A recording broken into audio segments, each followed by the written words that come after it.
thank you everybody for being here today. I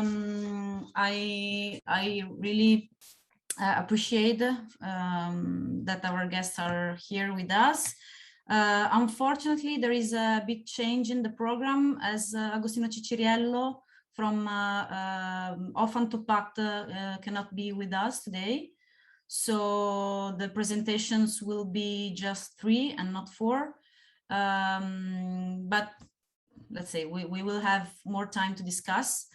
I will do a very brief presentation, and then maybe my colleague Michela Pace can add something at the end. The first thing to say is that maybe somebody of you already knows that this is, let's say, a third appointment focus on the wetland governance, and especially on the tools of the wetland contracts. It's the 3rd year that we host a wetland contract session inside the Urbanpromo Green conference. So the first appointment was focused more on the methodology of this type of governance, territorial governance tool. And so in the 2018 we host people who is studying this type of tool, as well as experiences, let's say mature experiences that took place in Italy. The second appointment last year was focused. We invited speakers from who were involved in the Wetnet project, and we asked them to talk about the status of implementation of their wetland contracts that were signed the year before, so 2019. Today we are really happy to host almost friends of us, because we are all part of the same Interreg Italy Croatia project. The project is called the CREW, Coordinated Wetland Management in Cross-Border Italy-Croatia Cross-Border Region. And so we would like to, let's say, somehow wrap up the experience that is just concluded, or better to say that the participatory process that led us to sign those contracts just finished, and now is going to open a new phase of implementation, the phase of put in action of the action programs. And so today we will present the three of CREW project wetland contracts. After these 3 presentations, we will open a roundtable. We have 3 discussants with us. I don't know if Michela Pace wants to add something about the introduction. Otherwise, we can say something more on the CREW project. Yeah, actually, no, I think that you said pretty much it. And I just want to add that it's kind of a rarity to have this discussion keep going throughout the years. So accompanying our work of CREW on the field with discussions that were measured on the stage we were at. So the exploration, the hands-in, and then the conclusions. And so all these conferences of Urbanpromo Green, as Marta said, accompanied us through the making of our own project that is not our own only, as she said, but it's about many other partners. So we are very happy also because in this last 2 years were, as we all know, very complicated for some reasons. From some obvious reasons, but we hold on our projects that normally are made, of exchanges in person, and this made our work even more difficult, but even more appreciated at the end, because we came to a result that was appreciated by everyone, not only us as researchers and professionals, but also by the people we were dealing with.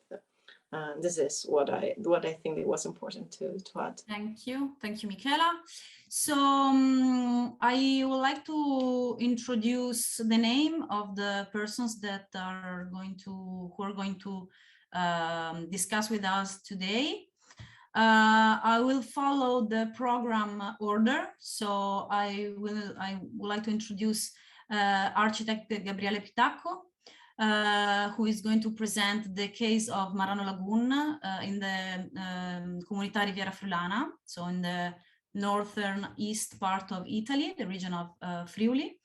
Then we welcome Sergio Trevisani, Serena Sgariglia, and Leona Gela from the municipality of San Benedetto del Tronto, and they will present the Sentina Regional Nature Reserve case study.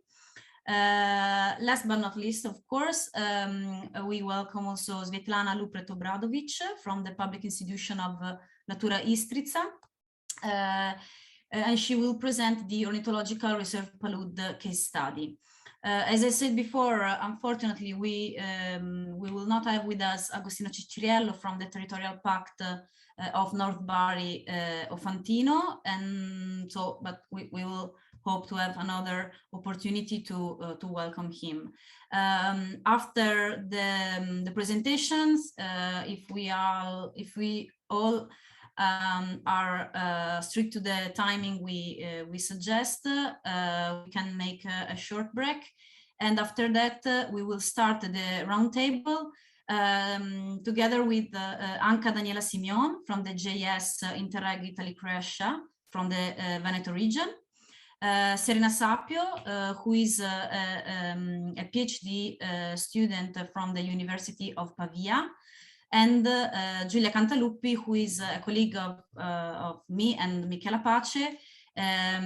So she's from the University of Venice, but she is also involved in Temporiuso, which is an organization that has many experience in participatory process and activities related to art and much more that maybe Giulia can tell us later. So I think that we can start if Gabriele is ready to go. Yes, of course. Thank you. The floor is yours. Thank you. Let me share the screen.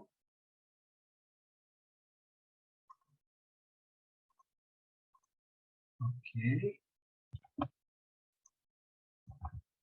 So you should see the presentation right now. You can confirm. Okay. So good morning, and first of all, thank you to Marta, to Professor Satosi, and to Vati Pace for the kind invitation to this event. My name is Gabriele Pitacco. I've been technical expert for the Comunità Riviera Friulana. It's a public body that involves 11 municipalities on the northeast of Italy, on the top of the Adriatic Sea, to be precise. And it's a pleasure for me today to talk about the Marano Lagoon. It was part of the CREW wetland program. Just to start, I wanted to find an image that can show you the Marano Lagoon in just one shot, but I wasn't able to find it because, you know, we have such a complexity and diversity within this lagoon that it's almost impossible to concentrate it in just one image.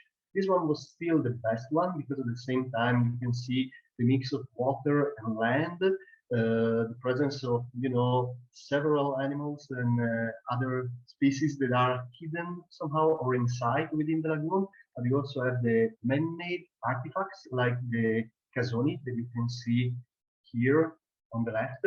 So this one was the best one, but still was not able to represent the complexity of our area. So just to explain, Marano Lagoon, it's quite a big lagoon, I have to say. It's around 80 square kilometers, and it's connected. Here you can see as an aerial view. On the east side, it's connected with the Grado Lagoon, that it's almost as big, and together they create a quite huge lagoon. It's actually the second biggest one in Italy. And at the same time, it's divided, right? And it's an interesting place because at the same time we have very a lot of different things that are just on the same area. So if you want to start from east, here you have the industrial area of San Giorgio di Nogaro with the harbor. It's a commercial port, and for instance, the Athens Stadium was built by Cimolai, and it was shipped from here to Greece. Next to it, we have Carlino, that it's a small municipality, but it's really strong in agriculture. They are mainly focused on eggs production.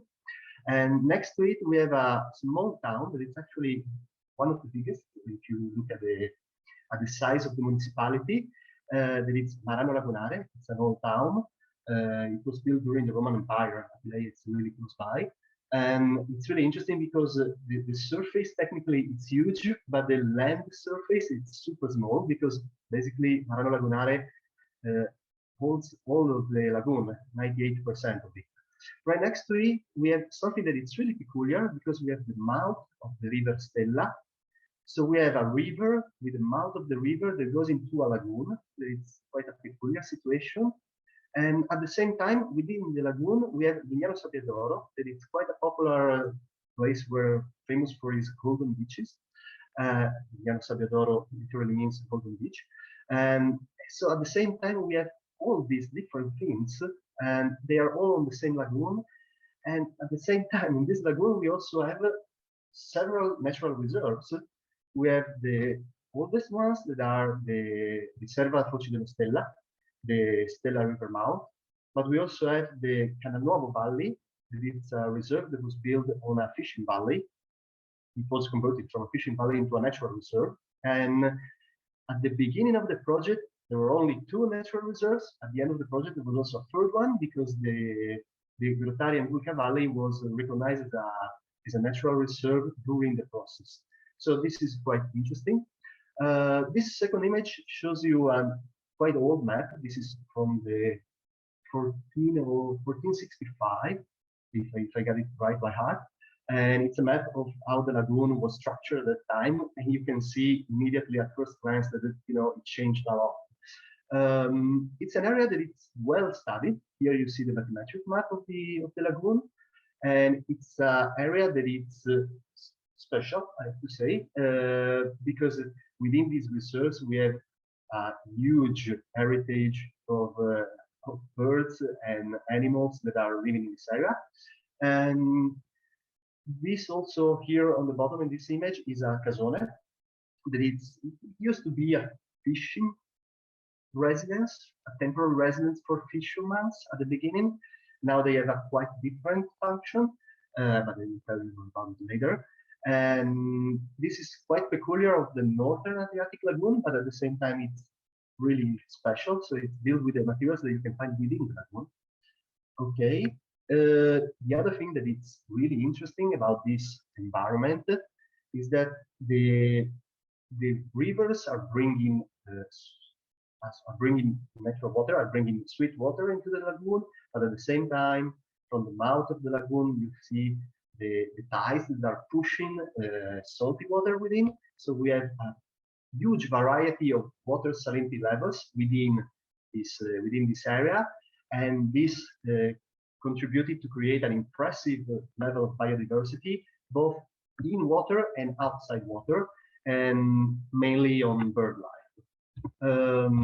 So the starting situation that we found in the participatory process of the wetland contract was, I have to say, it was quite structured because a few years ago, the management plan for the Marano and Garda Lagoon was conducted, was done.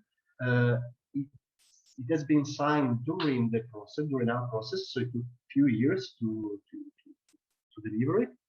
And compared to that plan, we found some new issues. The first one, that is the strongest one, is the dredging criticality.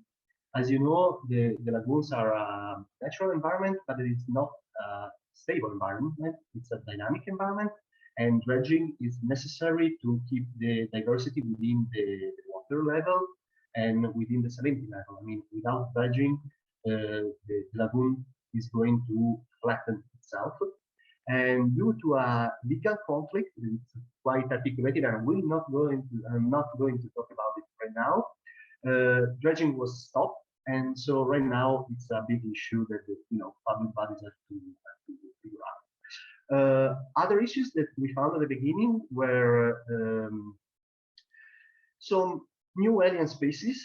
Some are not really new, as you can see here, but that there are several alien species that are getting stronger and stronger within this delicate environment. And other issues were leveling of the seabed, as I already told you, subsidence of motte. Motte are these little islands where the casoni, this man-made structure, are built.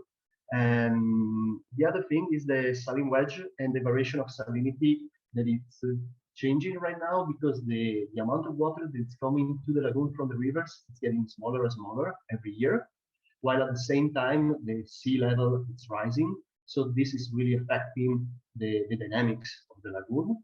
And from the development point of view, we also found two main critical issues. One is the crisis in the fishing sector with the devaluation of the fish price. The other one is on the tourist point of view. It's low visibility and low marketing in this area. This area, although it's super special, it's not as promoted as other areas that are more popular close by. We did a participatory process. We had the luck to start in presence, but it was only the first conference that was held in February 2020. Then we switched to remote meetings.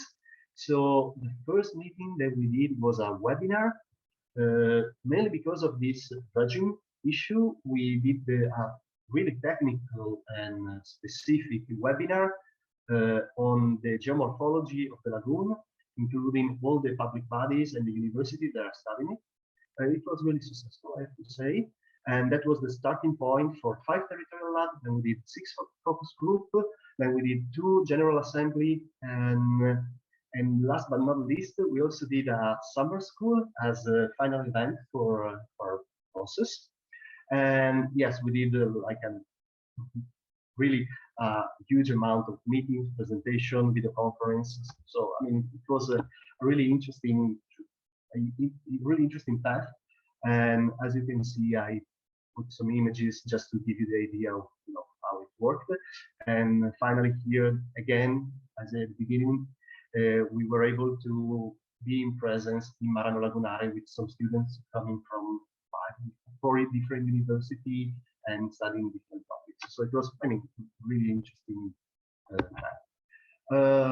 Okay, so within the wetland contract and this participatory process, we found potential difficulties and conflicts.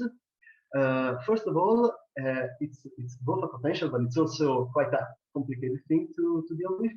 The wetland contract of the Marano Lagoon is the first contract to be signed in the Friuli Venezia Giulia region. That means that together with the regional bodies, we create a strong link, and we help them, they helped us, and we created a strong synergy.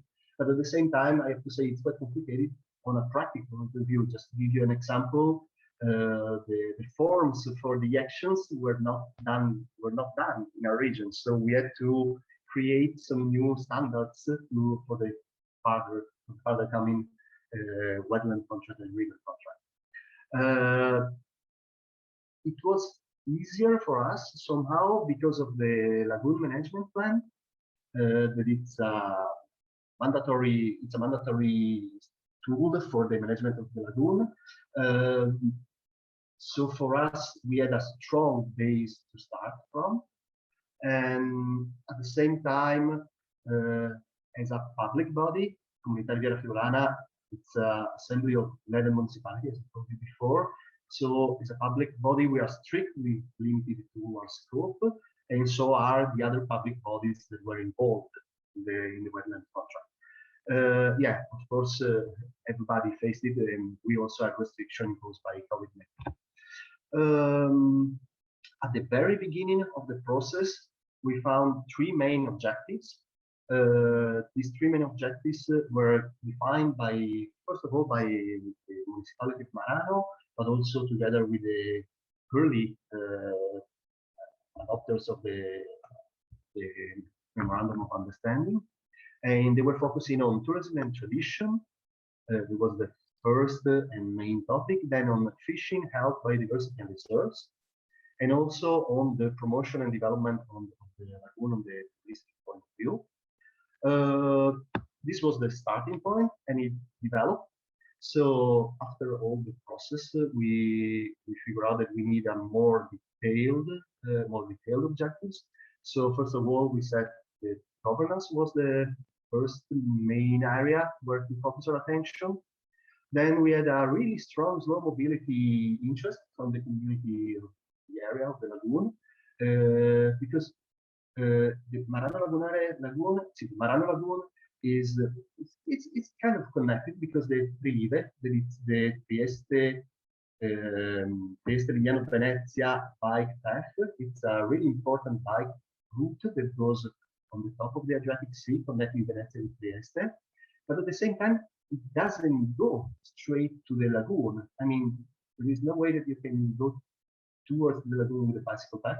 So one of the cultural association and a group, they proposed to add a path to reach physically the lagoon. At the same time, we worked a lot on tourism, but not on generic tourism. We worked a lot on sustainable and slow tourism, and we found a territory that it's really interested in these kind of things.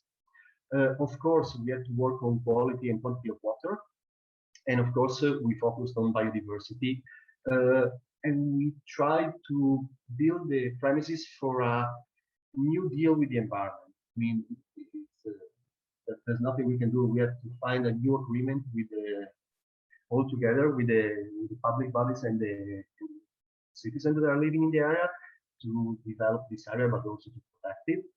And to do this, we also focus on the next generation.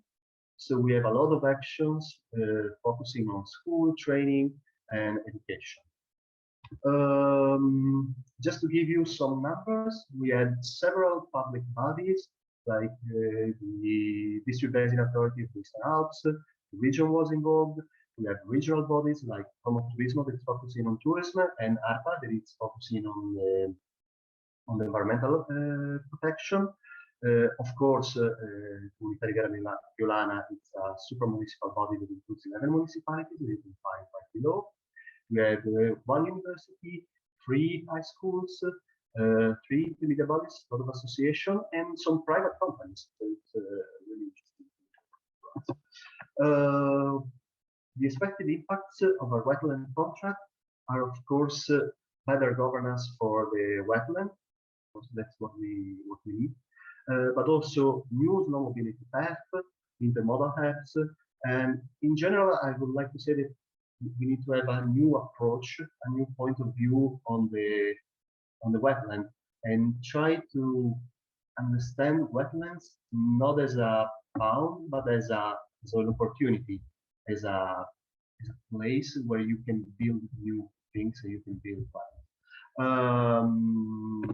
Last but not least, I would like to finish this presentation with Rosario, the pink flamingo, that became our mascot during the last part of the process.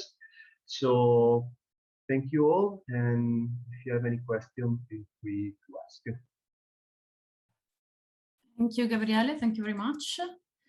I don't know if there are any questions. We can maybe collect them. I kindly ask to everybody who is attending this session to write in the chat or in the question and answer box to leave their questions if there are any. Otherwise, we can move on. Anyway, sorry, Marta, I have a question, but probably I raised my hand. Oh, sorry, probably it's not seen because I raised my hand, but then it's a real problem. No, I can see your hand now.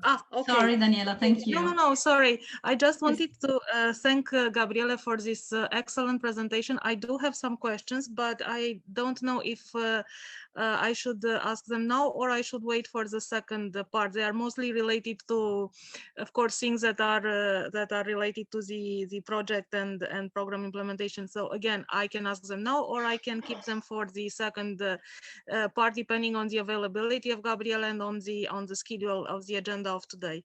Yeah, I think that maybe I mean, if it's a question very particular on this specific case, you can for sure ask right now directly to Gabriele. Otherwise, we can collect all of our.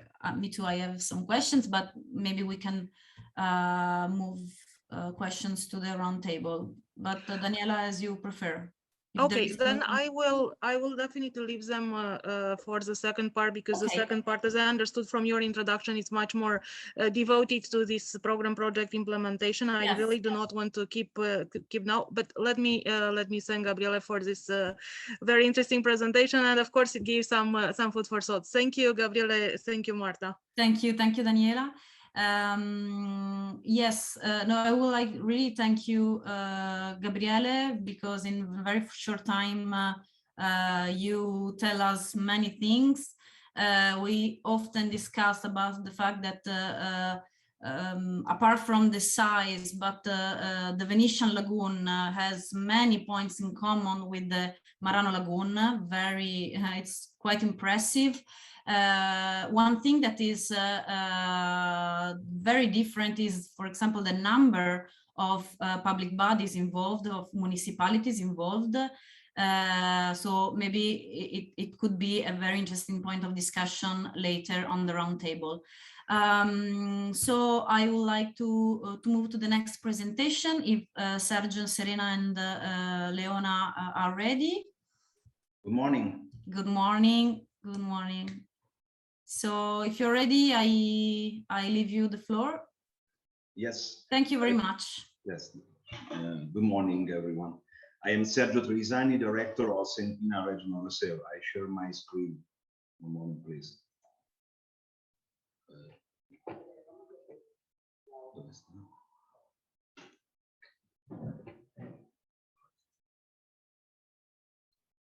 Can you see my screen? Okay. First of all, I desire to present our reserve. Sentina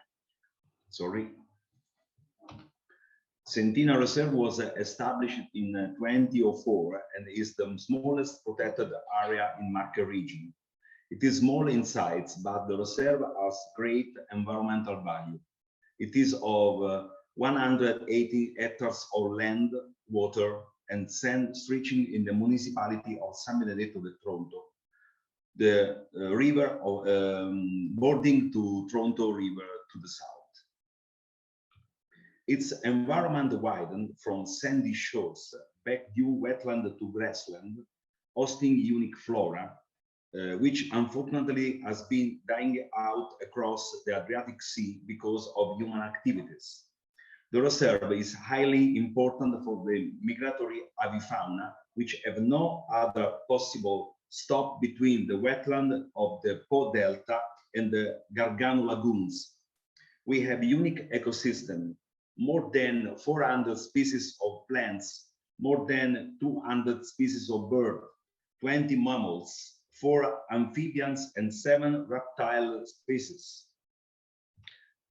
Sentina Reserve is managed by the municipality of San Benedetto del Tronto, which operates through a steering committee formed of 5 representatives. The steering committee has to set the direction of the reserve, so it is responsible for its objectives, priorities, its plans, intervention needed, budget, and administration plan. Among the objectives of the reserve already established, the preservation of the reserve is of relevant importance. Sorry, this is the correct slide. We aim at preserving it by restoring wetland and reinstating floristic species and marsh tortoise in the reserve. The recovery of the agricultural landscape is also a relevant objective, which means we aimed at developing a strategy to improve the agricultural landscape and innovate the agri-food chain and system. By doing so, we included a sustainable tourism in which natural resources are valorized. Additionally, we aimed at preserving the ecosystem, the flora, water quality, and avifauna through constant monitoring activities. And finally, raising awareness and educating the general public is an objective which in the long term will give great benefits. Recently, the municipality has been partnering on a European-funded project from the Interreg Italy Croatia program called CREW, in which a participatory process was conducted through all its duration. We saw firsthand that this process worked extremely well. We apply a win-win strategy to the participated process to finally reach the agreement at the signing of the Sentina wetland contract. We held in total 8 territorial labs with the stakeholder involved. During the first 3, we implemented the SWOT analysis to learn more about the issues and the capabilities of the reserve. Then the development of the document of intents, which was followed by the ESSW strategy during the last meeting. At the end of the participatory process, we developed the strategic document following a questionnaire held by the stakeholders. The questionnaire identified the priority issues, and from here we finalized the action program and signed the wetland contract. The stakeholder involved included 8 public bodies, 5 environmental associations, the University of Camerino, and a local farm business. The strategy applied, win-win, was developing starting from a basic and reference scenarios when stakeholders were asked to identify the trending evolution of the reserve, is not interventions occurred. From here, 2 main topics were developing, one concerning water quality, nature and biodiversity, climate change, coastal erosion, and hydrogeological risk, and the other concerning landscape, spatial planning, use and economic development of the territory. From here, the participatory process continued. The participatory strategy scenarios are the shared scenarios of the future in the territory and the environment, which emerged from the involvement of local stakeholders involved in the process through different working tables. They identify the vision that the wetland contract of Sentina Regional Natural Reserve should ideally have in the next 10 years, based on the following main topics: governance, environment, and economic and social development. The intervention scenario, including 3 axes, are divided into objective and this into several measures to be taken. So, starting from the strategic document, through the definition of specific objectives and measures, the table of action to be implemented in the new future was drawn up. From here, the action program was finalized with 22 actions aimed at achieving the requalification goals. Following the negotiation phase, within the end of the participatory process, each stakeholder filled in the forms concerning the proposed action, based on a form drawn up by market region. This is a part of completed form. Among the contests, we included the expected result, which mean an increase in the availability of water for not drinking purpose. The action program developed at the end and included, of course, a financial framework. which will be developed between 2021 and 2024. As you can see in the table, most of the resources are already available, and the part of it will be retreated in the coming future. The wetland contract, after more than 2 years project, was finally signed by 16 bodies. Can you see the name of the single stakeholders? This was our experience with the Sentina Reserve. Thank you for your attention. Thank you, Sergio. Thank you very much. Again, if there are any specific questions on this case study, feel free to ask. In this case,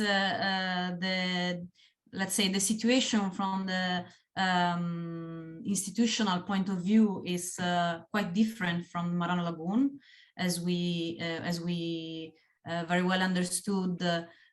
In this case, the protected area is under the regulation, the governance of just one local public bodies, which doesn't mean that it's easier to deal with the several questions that are put on place.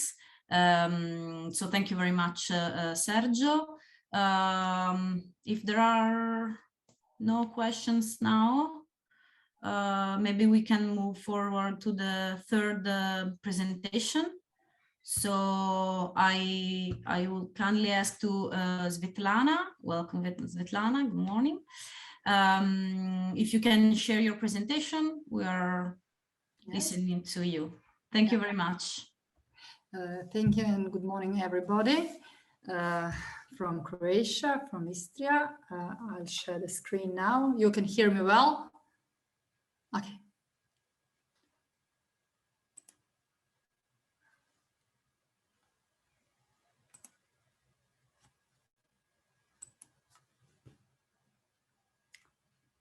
Can you see my screen?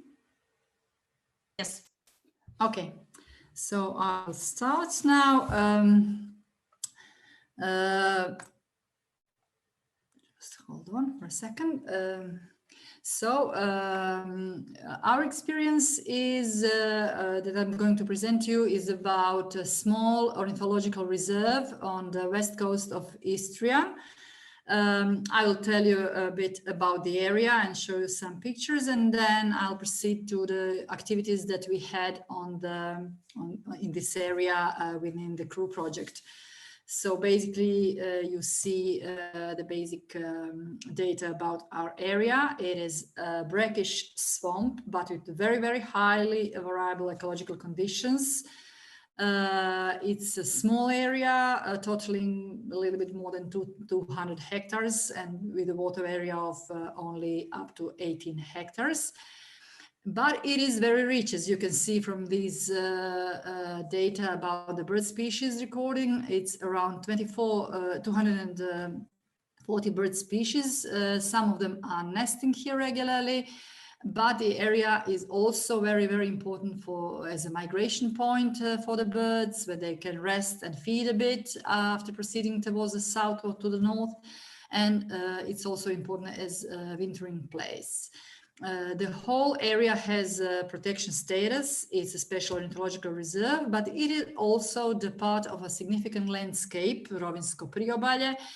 And it is also Natura 2000 area and bordering with some other Natura 2000 areas. So management of the area is a little bit complicated because according to the Croatian law on nature protection, each of these categories have different levels of governance and levels of, or let's say, ways of protections. It is very small area, but it has very high habitat diversity. It has a specific hydrology.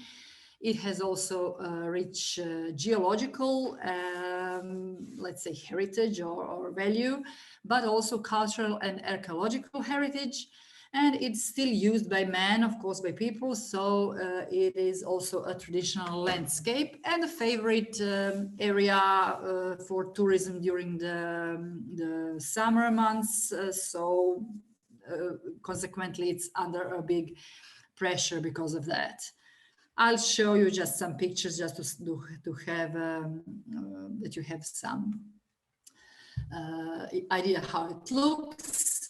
The important thing is, so this is the main water body, the marshy, the wet area, but it is connected to the sea from the beginning of the 20th century when they built the canal to make, to try to make this originally freshwater habitat saltier in order to get rid of the mosquitoes. So it was the idea. Of course, that didn't happen, but what happened is that this area is very now very prone to the changes with the tides and high seawater levels.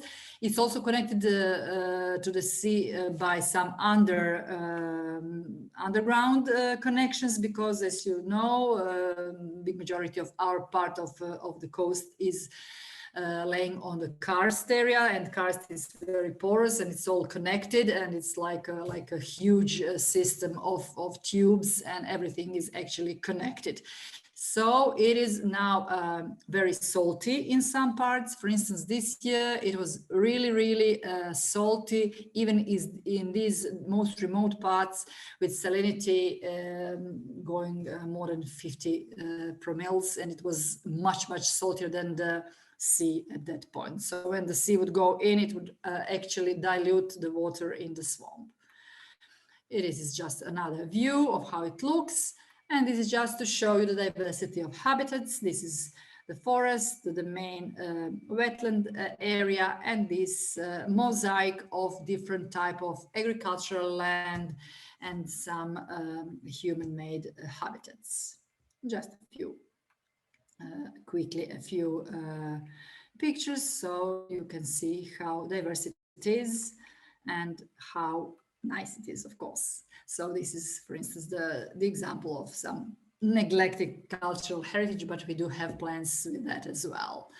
There is some agriculture still going on in the area. It's not too extensive, which we are happy to see, but we are also going to analyze some data collected with this project to see how big the pressure is on the soil and water and so on.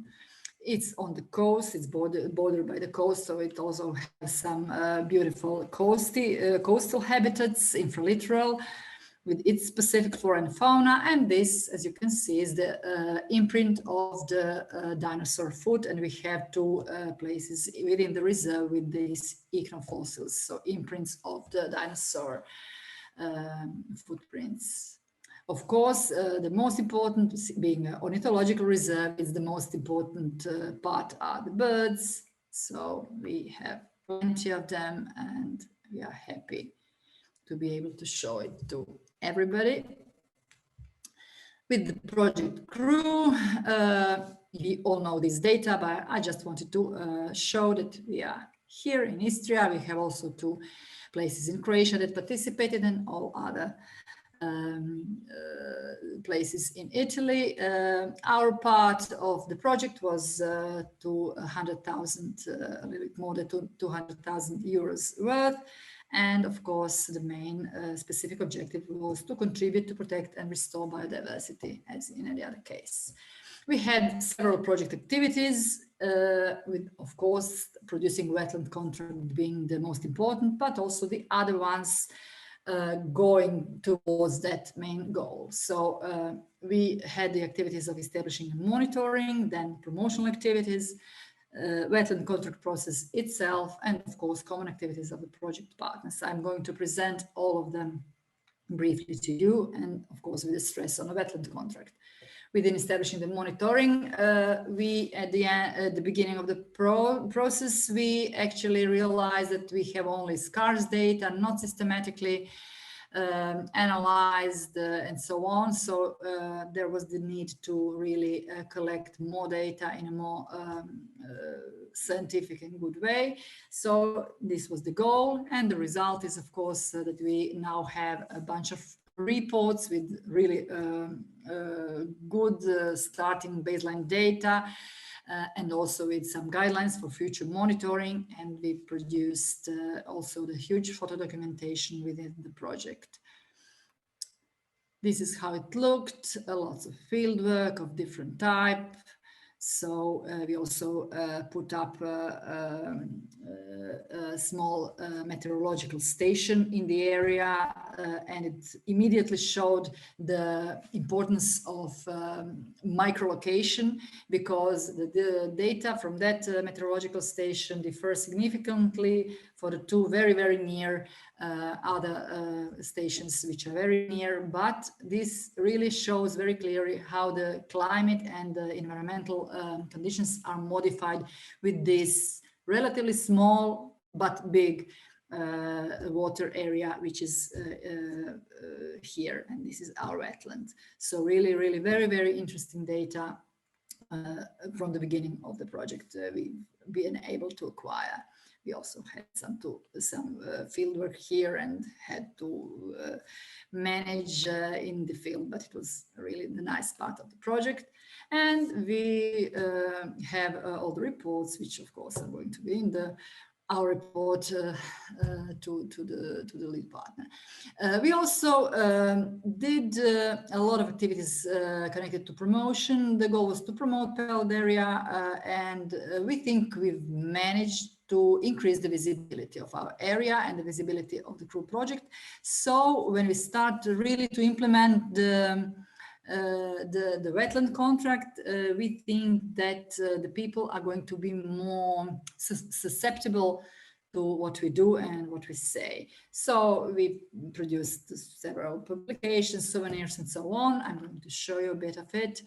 Of course, we were promoting the project via the media extensively, via the Facebook and web page, produced promotional material of different kinds, produced some souvenirs which we are distributing to the stakeholders and associates and so on.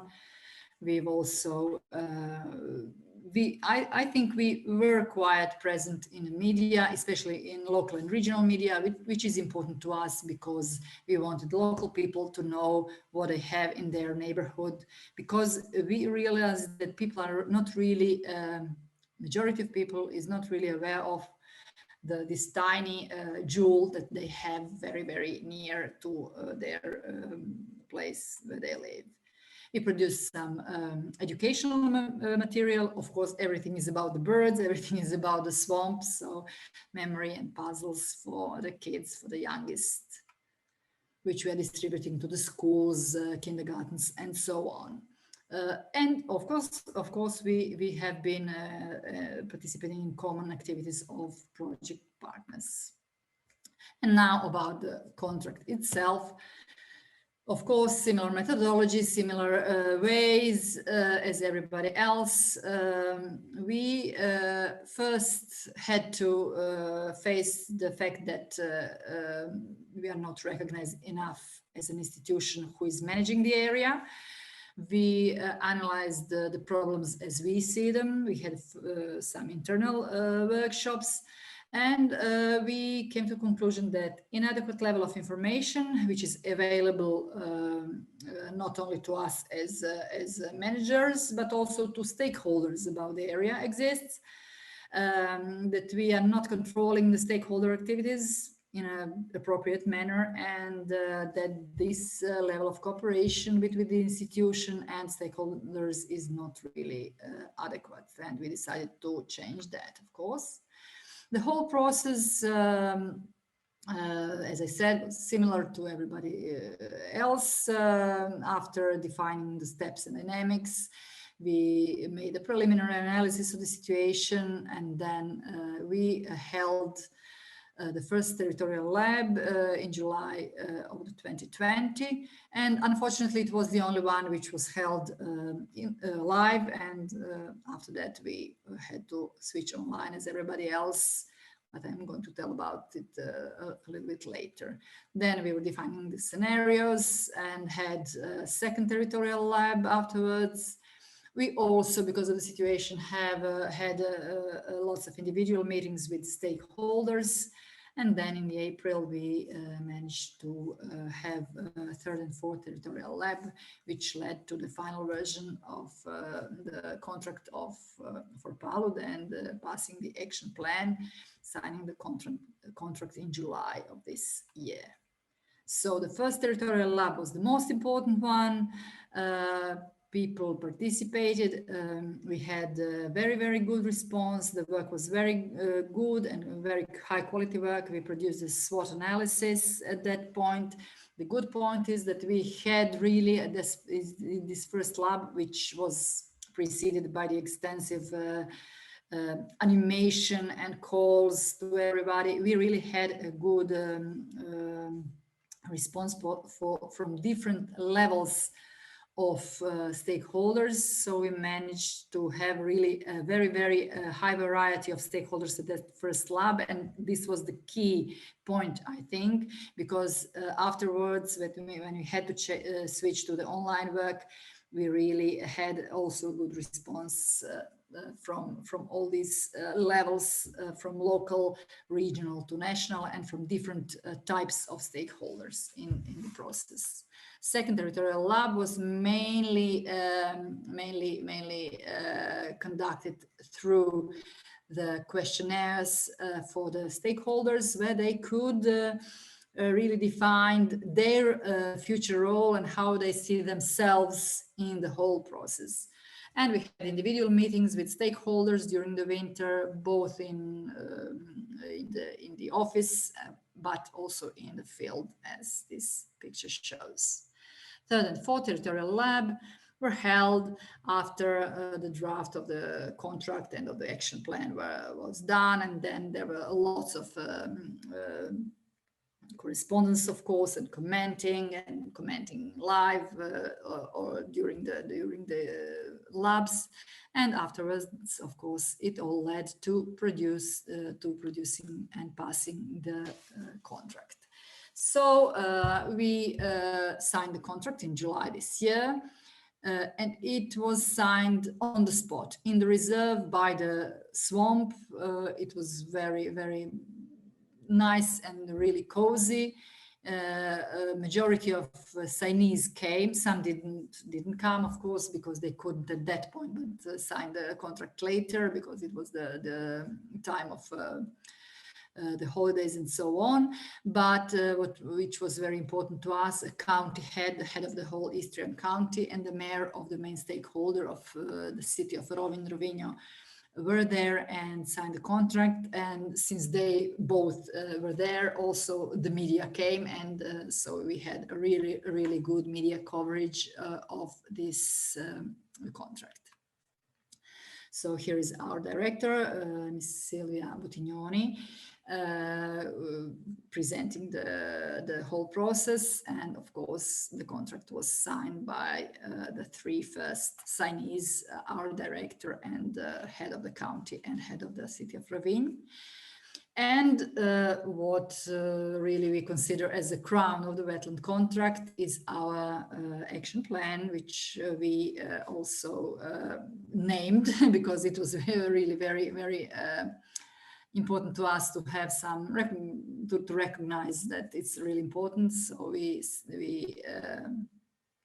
have this action plan as a separate document, as which is an addition to the contract, of course, and it spans the activities from 2021 to 2026.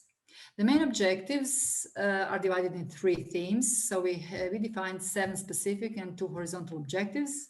Under environment, we of course want to preserve biodiversity, improve ecological conditions and water quality in the wetland, and protect cultural heritage as an important element of the environment. Under the management, we defined 2 objectives: improved visitor infrastructure and management of the area. And under the 3rd theme, socio-economic development, we recognize that really the potential for sustainable tourism and agriculture must be high on the agenda, and the improved visibility of Palud area as a visitor destination. But I would agree with Gabriele, soft tourism and specific forms of visits into destination are really something that is needed here. Also, the horizontal objectives were defined, and this is to work really hard on cooperation among the sectors and among different stakeholders in the area, and also to try to raise and to realize common activities through EU funds. We have 17 activities altogether. You can see them here. Some of them are, for instance, under the management, are connected with improved surveillance, improved signalization, management of the internal roads, parking, and so on, all the problems that we've defined during the process. And the big thing is also resolving the property issues, because we have a really huge problem with it in whole Croatia. I don't know how is the situation in Italy, but lots of owners of the very small properties, so that really presents a big problem, but we have started to resolve it. Also connected to the environment, the actions are directed to establishing permanent and quality monitoring, to be able to, at the end, to be able to really act and make some, let's say, interventions into habitat in a way which is scientifically approved and which is meaningful and which is going to assure that the habitat is going to stay a quality area for the birds, but also being a coastal lagoon to preserve other species and the connections within the ecosystem. So in that respect, we have to regulate maybe the inflow of salt water into the lagoon and so on. But this is something that is going to be discussed also during implementation of the contract. Under the social economic development, of course, we have to analyze the potential of, for development of agritourism, and of course, as I already said, to offer new experience and more quality tourism into the in this area. And the important thing, to work with the local inhabitants, to inform them, to educate them, and to promote the area as a whole. Here you can see the typology of these actions. It's basically, it follows the methodology that was agreed during the process. Actors or signees or stakeholders in this process, at the end we have 17 signees, and we also have 6 other members which are going to be the members of the stakeholder forum, but they couldn't really sign the contract because of purely technical reasons. For instance, the ministry is one of these stakeholders, but they are not going to sign the contract, but they've appointed the persons who are going to act in a stakeholder forum and who are going to, let's say, create also all the action and direct them, because according to the Croatian law on nature protection, the level of a special reserve is actually the jurisdiction of the state and not of the local or regional authorities. So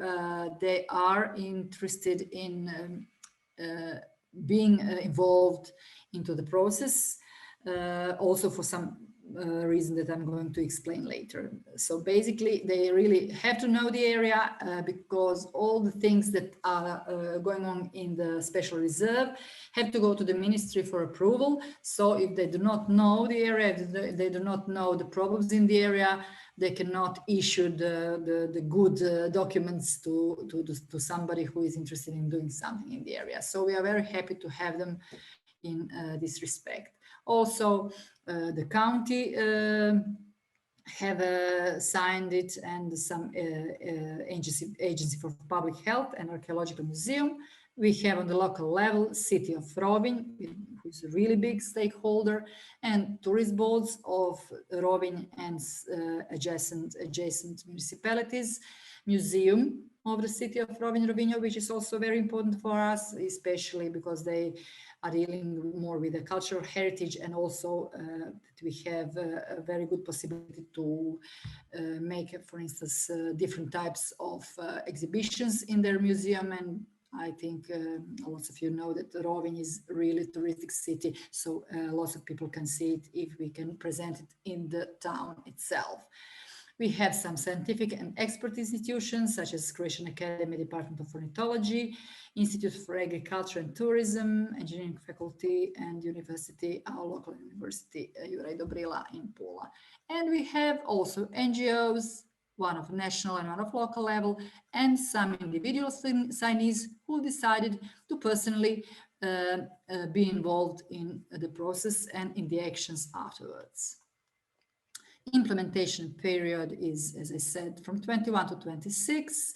Total budget is not too ambitious in this point, because actually when it came to the budgeting, everybody expressed a certain reserve due to the COVID and so on.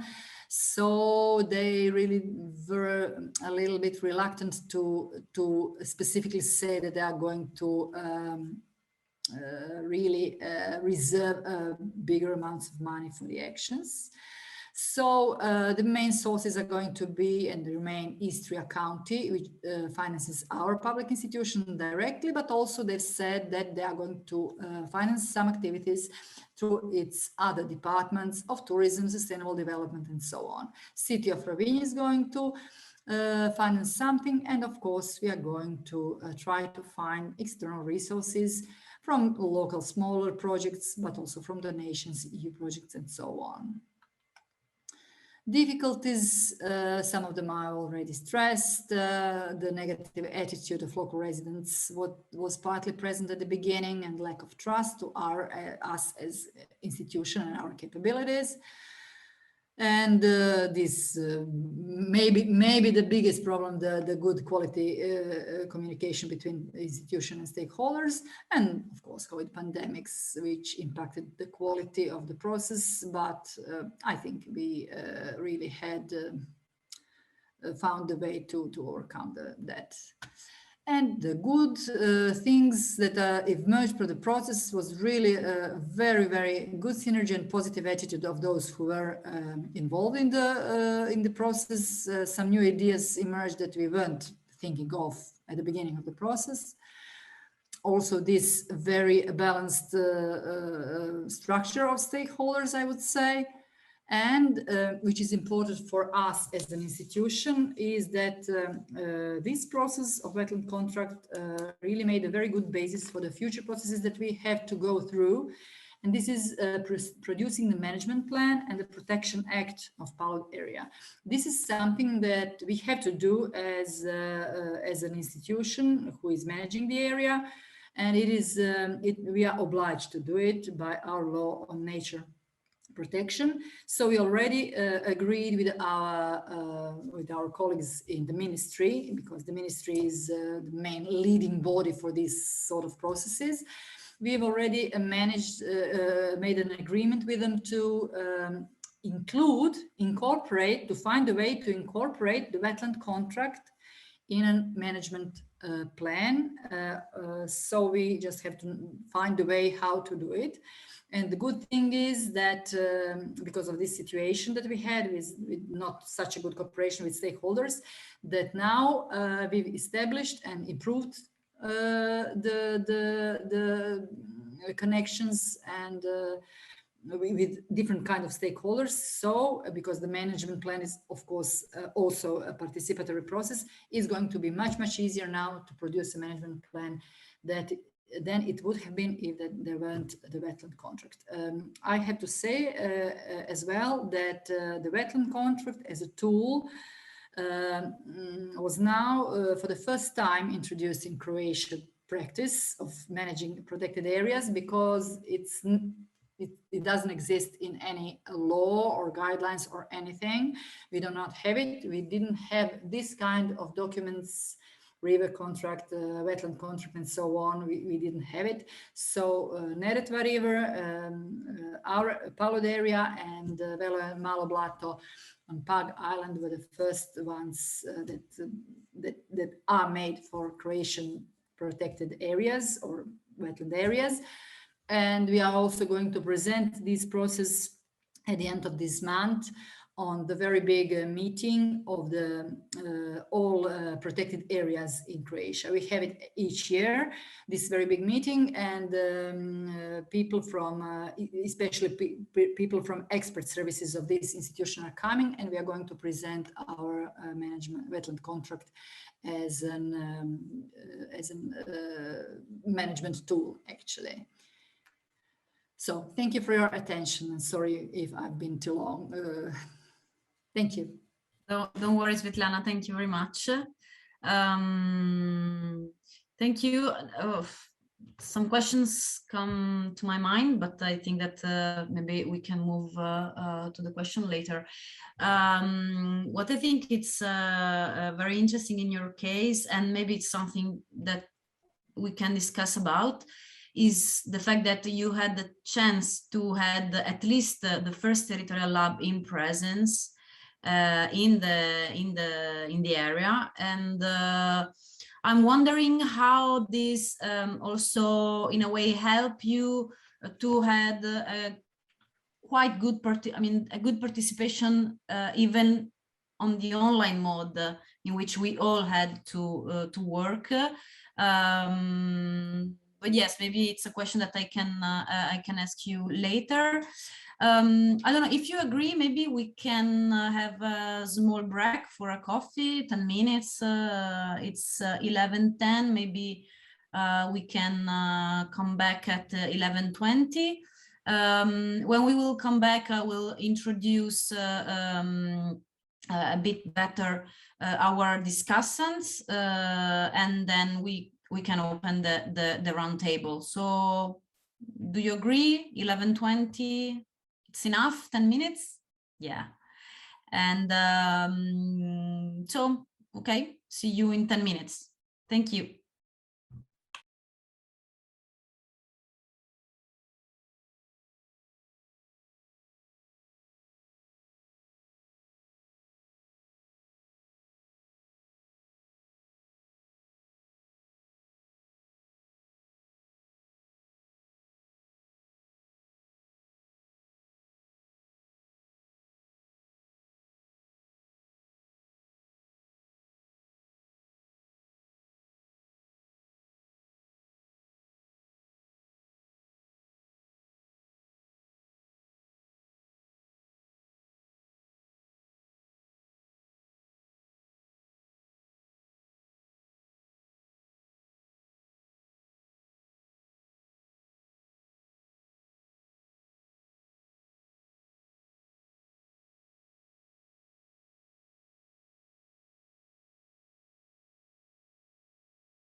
Okay, maybe we can start if everybody is here with us. Otherwise, we wait a few minutes more.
Okay, let's start again.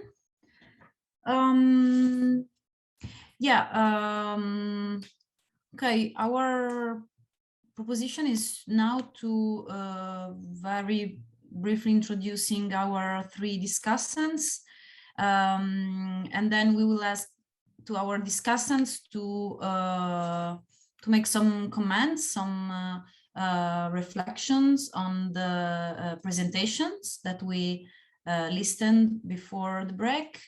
And then I think that both Michela and I, we have some questions, but we definitely will leave the space before to our guests. So again, thank you to Anca Daniela Simeon to be with us today.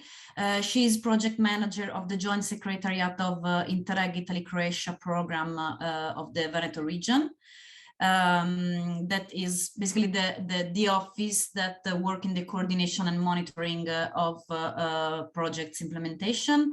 And I will ask to her to maybe briefly frame the Interreg program in general, and especially on the aspects that regard the next program, the next Interreg program for next years. Then we have Serena Sapio. She's a doctoral student in understanding and managing extreme situations. And she has experience in land cover map implementation through photo interpretation of satellite images in GIS environment. And that is very important for us because she collaborated with Gabriele Pitacco in the production of Marano Lagoon habitat quality maps. Those types of maps, and then Serena will explain much better than me what are the opportunity that this kind of maps production can give us, in the sense that are maps able to specialize quantitative data on threats, pressures of the ecosystem. So it's very, very interesting. Last but not least, Giulia Cantaluppi. She's a colleague of me and Michela Pace in the University UF group of work inside the Interreg Italy Croatia. She has a PhD in territorial planning and public policies for the territory. And she has been involved in many associations and collectives that focused on citizenships activation, especially through art-related projects and program. And she was fundamental in the development of Northern Lagoon contract wetland for her experience in mediation and participatory activities. So starting maybe from Daniela, I would ask her if she wants to help us framing these projects, and also to to take advantage for make some comments on the presentations that we just listened. Thank you, Daniela. Thank you very much, Marta, and thank you for this opportunity to participate in this really interesting but also important event of CREW project. Let me also express my really deep appreciations to all the previous speakers who made quite outstanding presentations of the work, and this was also let's say an opportunity via which we were able to see how the work fits any of this would be applicable to the CREW project and objective. So again, my appreciations for for this first frame. As Marta indicated, I will indeed try to well, take you a bit through the Interreg Italy Croatia program world, which I'm sure you all know, but probably I will try to maybe focus on some highlights. Indeed, I will take this opportunity because listening the interesting presentation, I also have some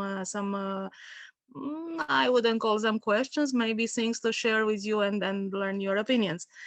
Now, of course, without too much introduction, I will try the very challenging action of sharing the screen. Let's see if it works. Can you see the presentation on the screen? Not yet. Yes. Yes. You can see. Okay. Can you hear me well, or would you like me to, I don't know, adjust the volume of my? No, it's okay. No, I can. We can hear you very well. Okay. So let's say in a nutshell, these are the efforts that Interreg Italy Croatia program has put in place in order to secure a suitable project, let's say a project calls. Everything started, as we can see, in 2016 with a preparation phase, and then we continued in 2018 when 22 standard plus projects were started. We can see that 2020, although a challenging year, as also mentioned by the previous panelist, still enabled that some strategic projects were approved and they are now under full implementation. And of course, the expectation is that by 2022, we shall be able, of course, together with projects and project partnership to conclude implementation of some strategic and standard projects. And this is because, as you can see on screen, in 2023, and as far as I know, it should be, let's say by May, June, all programs that are funded by the European Commission are asked to start reporting to the European Commission, which needs to finalize by end of 2023. So therefore, we need to put in place some space to secure full implementation and also to secure space for this reporting. You can see here that we are investing these amounts of 236.9 million euro, and given the very large array of our projects and their objectives, also we think that by the end of implementation we will have a lot of what we could call maybe not very tangible impacts, but intangible aspects which are equally important, like for instance pilot project and demonstration actions, like for instance thematic networks, awareness actions of citizenship, knowledge and information system. And these I could also see that they were initiated as expressed by the panelists during today's meeting. Let's continue with this a bit more technical slide. CREW is a project that was submitted under priority axis 3, which you can see that is, well, one of the most sought for. We have 34 projects here. And objective 3.2 is to protect biodiversity. I will then continue to this very, very colorful slide because here is, well, a creative overview by priority axis of, let's say, outputs per each priority axis. So contributions of projects to the commitments that the program already made to the European Commission. And I would also mention here some of the things that I already mentioned, for instance, restoration actions supporting endangered species, environmental friendly technological support, and also things related to waste participation. I will then continue to this slide, which it's a translation, if you want, of the previous slide, but a bit in figures. We can see that here, for instance, we have some numbers speaking about planning of adaptation measures. So we could expect that by 2023, there will be 8 million inhabitants that benefit from these adaptation measures. We could see this seasonality tourism in the program area because the presentations before also approached and mentioned this topic. And of course, habitat species, we can see that there is this increase that is expected. And again, these commitments were based on or started on taking into account the baseline state of play in 2016. And these are the expectations following implementation. And it seems to me that we are really going there. A bit of next slide. This is just to let's say give an overview of the fact that in priority axis 3 we have quite a large number of standard projects. We have then standard plus, and then we have strategic projects. So we can see that the interest for this area translated into quite a lot of projects. What is this priority axis 3? So it is about and specific objectives 3.2. This is where we aim to improve knowledge-based data and monitoring system and restoring biodiversity. Again, from what we have heard, Project CREW is absolutely fitting with all these aspects. And also we can see, for instance, that we have integrated management systems, that we have restoration actions supporting endangered species that were presented by the speakers. Let's continue with the next slide. And we are now gradually approaching the programming process. Of course, we are now, let's say, at full speed going towards Interreg 6. And I can tell you that also similar to the procedures that has been put in place by the Project CREW, there is also a very large participatory process that we are envisaging at each stage of the programs, so that consultations take place with all the stakeholders, including, so let's say, public stakeholders and also our projects who had their voices heard during the webinar.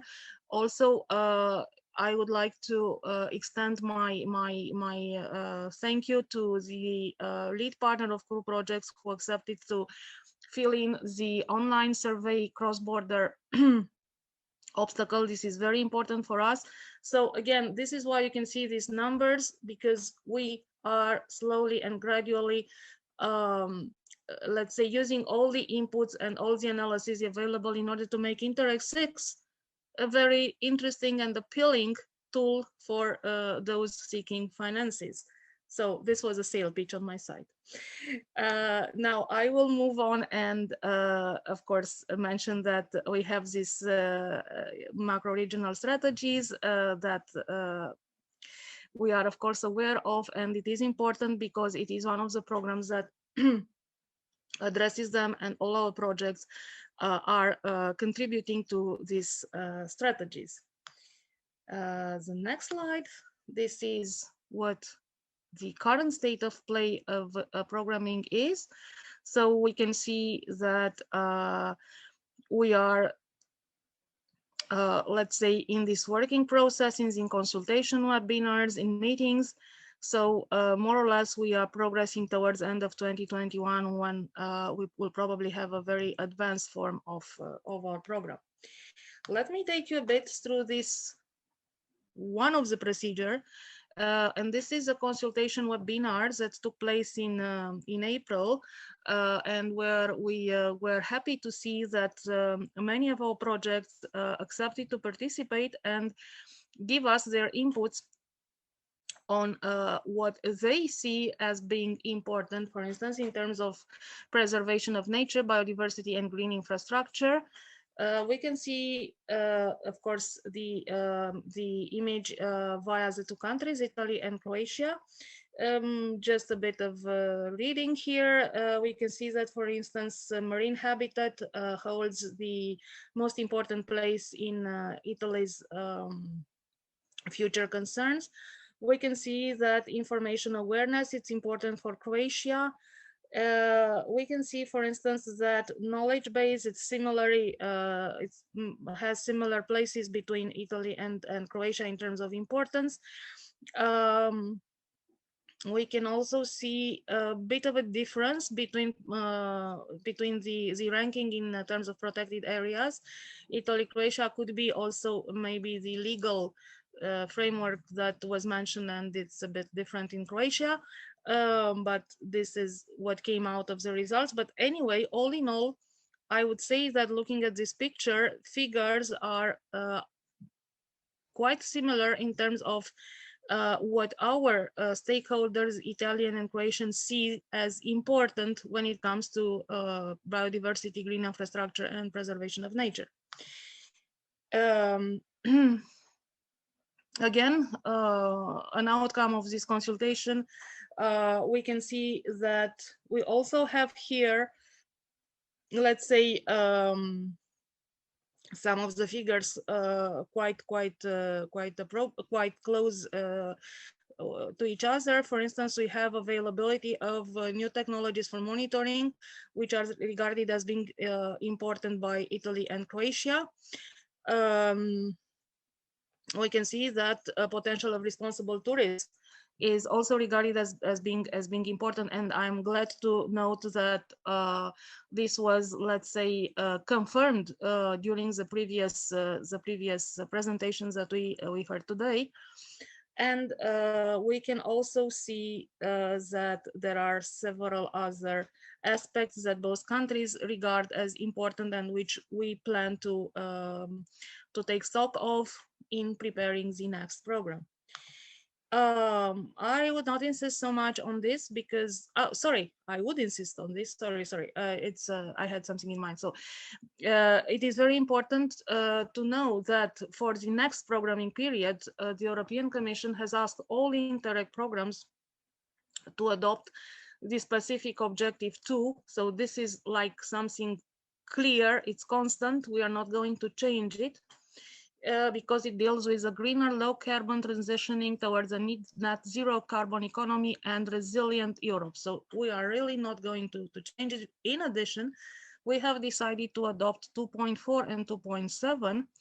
And I think it is important for today's participants to hear that 2.7 refers to enhanced protection and preservation of nature, biodiversity, and green infrastructure, including in urban areas, and reducing all forms of pollution. So we can see that we are consistent with what we have done, and we would like to continue the work along these lines. How this translates further on? It can translate in some, so these are just a few examples of actions that have been presented by Commission.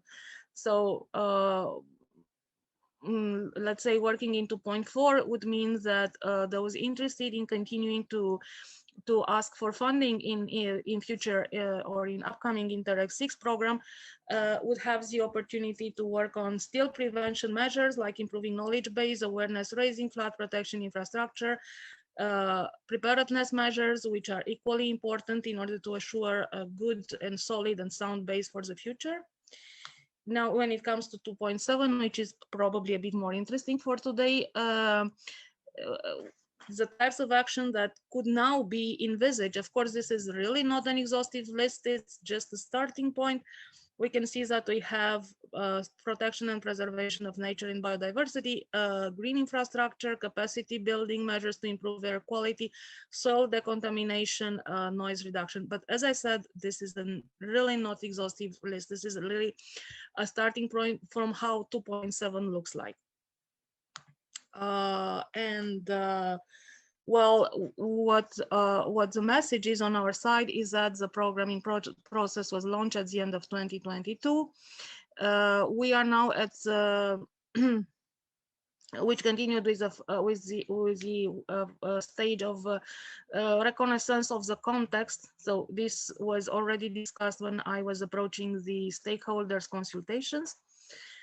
And we are, you can see that we are now working on the indicative list of actions and target groups along those discussed. Of course, we are not going to finance only specific objective 2, but this is mandatory. And as you could see, that list of action as being, let's say, given as as a starting point, so it's going to be for other specific objectives that the program will eventually decide to take on board, depending, as I said, on both voices from program stakeholders and our projects.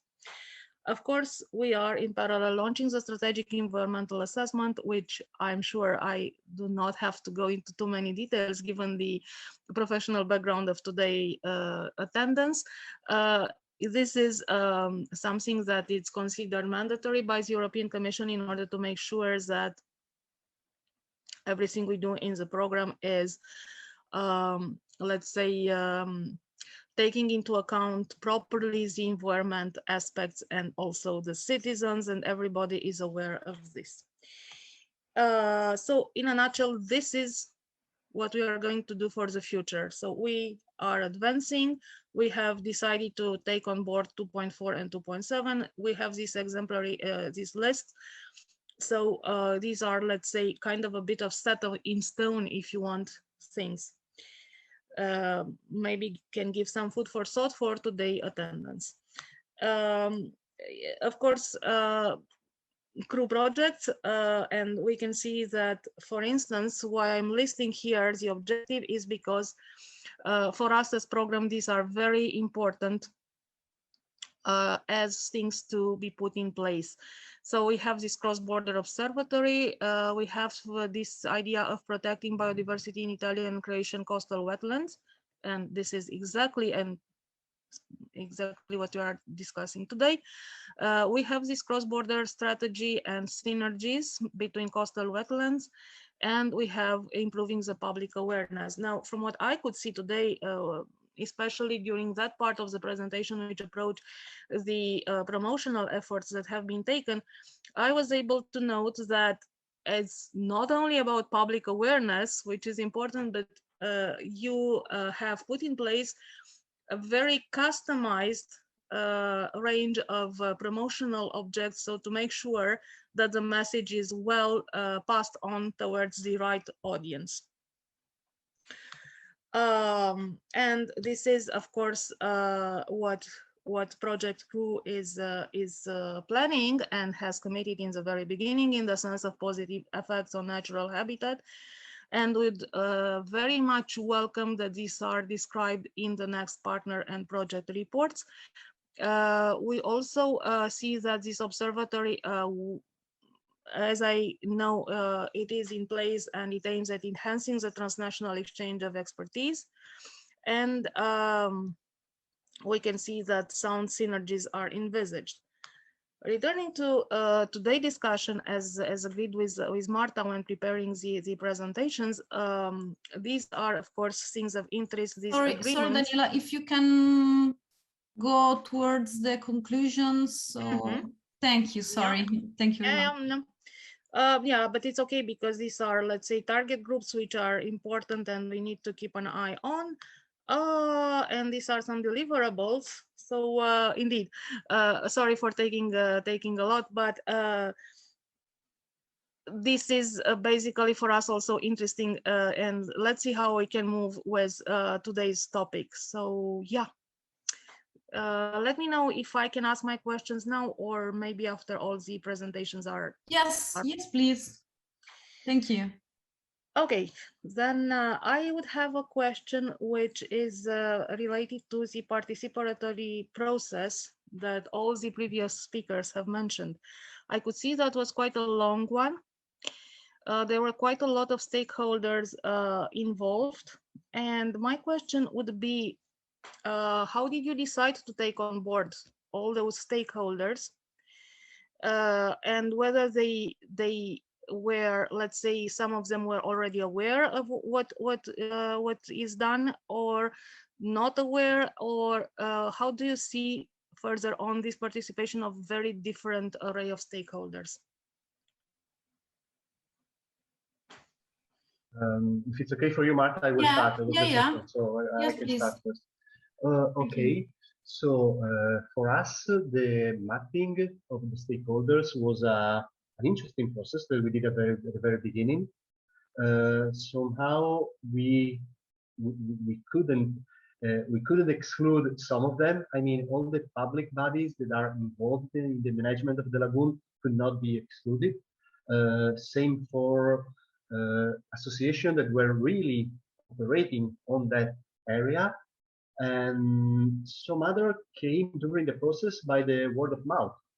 I mean, some association brought some other association, some private brought some public or companies. I mean, we had the waste municipality company, from Udine, but it's also working on the lagoon area, and they came because of the word of mouth. So yeah, that's how it happened. The first part was really sad. I mean, we had some non-negotiable layers of stakeholders that we needed to have, and we had some others that came afterwards. The only thing that I'm kind of disappointed, but I mean, the process is starting now.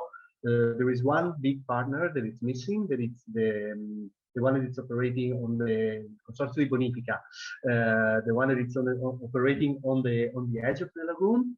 We tried several times to involve them, but they were not interested for, I think, political reason. But I mean, they never replied. That's a pity, but I think that the process just started. I mean, the wetland contract just started, so I'm hopeful. I mean, I'm positive that they will change their mind. They will be part of the assembly. Can I now, Marta? Yes, please. Okay, so what we did first was to make an internal, let's say, workshop or brainstorming more, and we've listed all the stakeholders that we could remember that have any connection with the area of different kinds. Then in the second round of brainstorming, we've just ranked them. We ranked we assess the importance of each stakeholder for this story, for the wetland contract. So we decided to exclude some. Of course, we could never have all of them. For instance, we've decided consciously not to involve at this level, not to involve schools or this sort of things, but the higher level institutions. The schools are going to be involved in the activities, especially connected to education in some subsequent phases, but for the process, it wasn't really, we decided not to call them. And also we really knew that we needed to have state level stakeholders for the reason I've explained before, because this is the special reserve, and under our law, although we are regional institution which are managing the area, the level of protection itself is on a state level. So anything that's going on have to be, so we wanted them to be there, because sometimes we have this situation that people in ministry are not really very knowledgeable about the local situation in some area, and then they issue, let's say, documents which are not really in line what we would really all have to what we would like them to issue in order to manage the area properly. And then we've physically called and of course officially we had the letters, contacted all the stakeholders, but we also had rather a good media campaign in local radio and regional radio and so on, and in the newspapers, regional newspapers, and because we wanted to attract local people who live there, who work there and so on. So some of them just came because they heard it in the media that we are doing something in Paolo and they like it. And in this the very first phase, we had an online little like an enquete, like a poll, and they could apply and said, okay, call me, inform me about the process. And some of them stayed in the process, some of them didn't. Thank you, Svetlana. I don't know if maybe somebody from San Benedetto del Tronto wants to answer the questions. Thank you.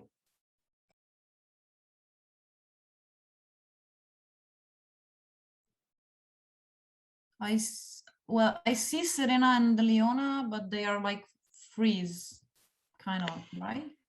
Yeah, so probably it's a computer issue, and Yeah. that's always a problem with the online Zoom. I can understand it, but thank you very much for all this clarifications. So I could conclude that you are, let's say, at this moment, you are happy with the range of stakeholders that you attracted in your action plan. Of course, San Benedetto is welcome to intervene whenever the problem is solved. And as mentioned, I think that was a good point mentioned by you, Marta. The fact that we have so many public bodies, it's quite a good prerequisite for the continuation. So for us as program is very important. I also noticed that you have selected several objectives in your KE. Maybe San Benedetto is now back with us. Yeah, sorry. We had no a problem with the Wi-Fi. Please go ahead. Please go ahead. I'm so sorry to interrupt you. So as I was saying, we didn't have many problems in general with stakeholders. The main difficulty for us was going from offline to online, but we actually managed very well. We had a great feedback from the stakeholders themselves because they were actually interested. The best part actually was the win-win strategy, because yes, exactly. So meaning that every stakeholder, every partner involved in this case had something to gain from it, environmentally, in terms of communication, in any kind of area. It meant that they actually were actively participating, not passively participating. Therefore, choosing stakeholders based on their interests and based on the impact that they could have in the long term, not only during the project implementation, actually was the best strategy for us. And that allowed us to continue to work with them properly and to finish everything on time, so following also the schedule. And in general, we only had one stakeholder that at the beginning was interested, but then for personal reasons didn't join the wetland contract in the end. But we actually managed very well because he was substituted by another association. So we have actually great feedback in general. I don't know if I was clear or if I answered your question. Yes, yes, thank you very much. Basically, this was for me the idea to understand, and now I can see that there is a participatory process that you have basically all the stakeholders you need. And I would think some final question here at this stage. Now listening to the presentation and to the action plan, I could see that there were quite a large number of objectives put in place, and the respective action plan are, let's say, spanning over the next 5 or 6 years, if I could remember well. Do you see this as, let's say, as a challenge? Do you see this as realistic in terms of commitment of all your stakeholders? I'm asking this question from the perspective of the program, because for us, let's say, as program, this action plan, as you definitely know, are part of the sustainability process, and this is a very, very, of course, interesting, and also a very not an easy action that you took on your side. And that would be my last question, that if these objectives, let's say, the large array of objectives that were selected are within reach, so to speak, in the time span that was envisaged by each action plan. Thank you. May I? Absolutely. We think that the objectives that we have actually chosen, they were chosen based on mutual talks. Therefore, we didn't aim to the impossible, we aimed to the feasible. Therefore, being able to do it together, being able to choose and having feedback, both negative, positive, neutral, and everything, we were able to set some objectives and some goals that were feasible to us. Of course, we cannot predict the near future, but I would say like the percentage is quite high, considering that many of them already allocated money. So the majority, I don't remember exactly, but like 80% of the expenditures that we will spend in this time lapse from 21 to 24 is mostly available. So we think that it is absolutely feasible, considering the interest, considering the participation, considering the money allocated, and the objectives themselves, which are feasible, as we think, and we think that in the future as well, they will not only be feasible, but they will actually attract more interest, because as NTI survey, it might be small, but actually it attracts a lot of interest, not only from stakeholders, not only from public bodies, but also local and private. Yeah. Thank you. Thank you, Leona, very much, and thank you, Daniela. Maybe we can move to Serena Sapio. Again, she has an experience that I think that for us is very important, because her expertise is really in the visualization of the things that we are talking about, quality of the habitats, but also pressures on these very fragile areas. So I would like to ask to Serena if she can tell us something about the experience she had inside the project, and also if she has any kind of questions for our speakers. Thank you very much. Thank you. So I want to say thank you to Marta for this invitation, and to all the speakers for the presentation that have been very interesting. And if it's okay for you, Marta, I can say some words about ecosystem services and why we choose to evaluate habitat quality in this project. Okay. The assessment of ecosystem services is very useful to understand which are the services provided by nature for our wellness. So the concept of ecosystem services is clearly connected to human benefits, and in this period in particular is a very key topic for European Commissions due to the potential of their assessment to give specific tools to understand the value of natural and urban areas. Ecosystem service that I studied for this project is the one named maintaining nurturing population and habitats. In other words, we can say that is the capacity of the environment to support and to permit the presence of animals and plants, and in the second way also our presence, of course. An healthy ecosystem can host a very high level of biodiversity, and this is important in particular for wetlands. So in order to understand how much a specific ecosystem is healthy, it's important to evaluate its quality. And the method that I applied to assess this service permits not only the assessment of habitat quality in strict sense, but also the study of threats that can impact that ecosystems.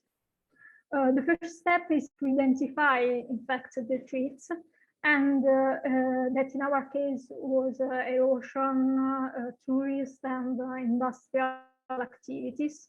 And then it's possible to apply a spatial analysis with the overlapping of this information, together with qualitative information about the weight of each threat in terms of importance. The results of this assessment can give us an information and the possibility to understand where the threats have the highest impact. So, which are the habitats most threatened by this threat? So, thanks to this assessment, we can give to stakeholders, citizens, and governments the tools to better plan and manage these areas in order to enhance not only ecosystem quality in this case, but also the life quality for the people. And this is briefly what I have done in this project. Maybe I can have a curiosity for the speakers, because I am an ecologist, so my question will be more focused on this part. And maybe my question can be for Sergio and for Svetlana in particular. I don't know if Gabriele wants to add something. My question is if they will consider the improvement of the presence of avifauna in the areas due to the applying of this project.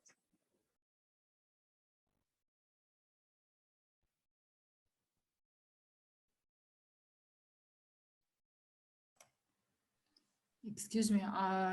Yes. It seems that I don't know if Serena didn't have a good connection or I didn't have a good connection, but could you repeat the question? I asked if you will consider, you will study the presence of avifauna after the implementation of this project. Yes, yes. There will be an improvement, of course.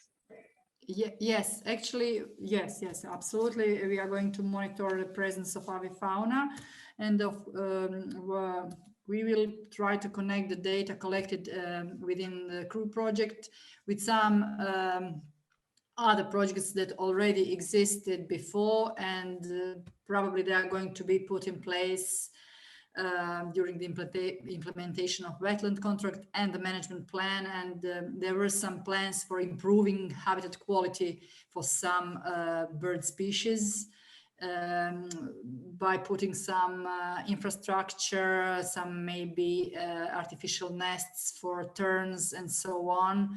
But we are going to see after all data are analyzed and after the scientists and experts come together and analyze each other's data. This is one of the first steps that we are going to conduct as the part of implementing wetland contract, the meeting of all stakeholders, and the presentation of all the results of the studies and inventories made by CREW. Okay, thank you. And I want to say to Svetlana, thank you for your presentation, because I was very interested in the part about lab activities. I think it's a key approach in this sense.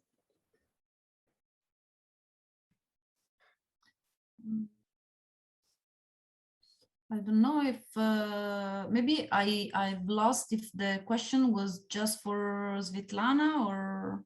No, for Svetlana and Sergio Trevisani, it's possible. Yes, I will answer for Sergio. Okay. In our action plan, we have actually foreseen some activities in which more wetlands and the landscape actually will be improved. So they will be implemented more areas. And we have also foreseen activities of surveillance. Basically, we will check that everything that we have planned will actually be carried out. And in our action plan is also included the monitoring activity of the Alifano itself. So we will be able to monitor the changes, improvements, or anything else that will happen in the future. Yeah. Okay, thank you. Just a short question here. If when you speak about monitoring, you will of course collect data and results. How are you going to share with the concerned public bodies, or how do you plan to do this to make it viable, feasible, and interesting for all? Thank you. We are planning to share it with everybody that is involved. So all the stakeholders who have actually signed the wetland contract. So yes, there will be that everything will be shared with them in the meetings and all the activities that we'll be doing. Yeah. Sorry, I'm insisting a bit because I'm not an expert in the field, and I really want to understand. Now, when let's say when sharing this and when deciding to focus on this, I could assume that these are also part of some general strategies that are of interest for the region and for the Laguna, right? Am I correct in assuming this? And sorry, maybe I don't understand the question. Do you mean asking if we are going to share this also with the other wetland contracts from born from CREW project or for the local area?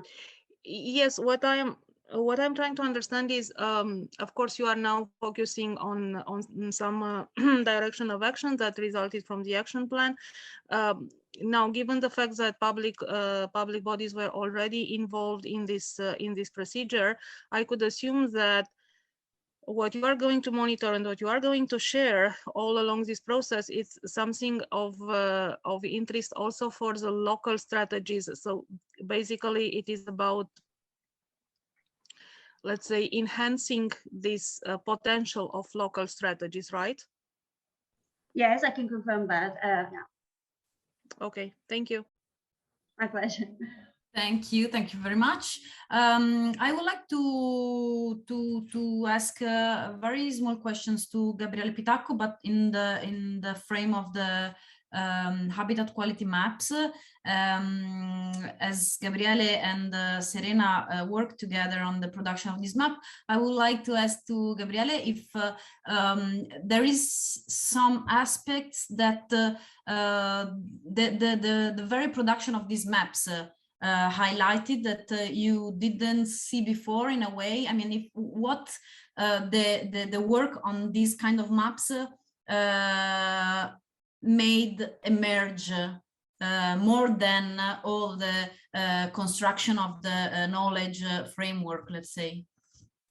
Yeah, well, there was one thing that emerged that was really strong, because this kind of quality map are done with a specific software that has some constraints. I mean, just like any software or any tool.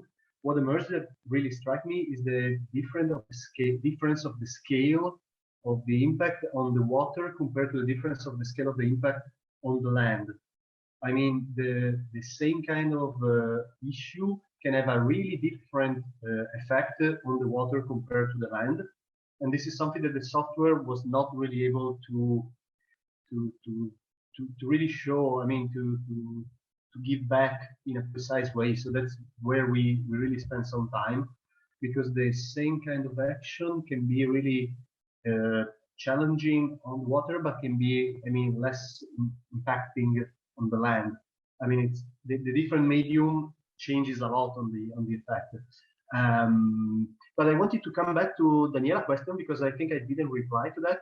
And when she asked if the action plan was feasible, I have to say that for our point of view, we try to aim at something a little bit more than what was just feasible.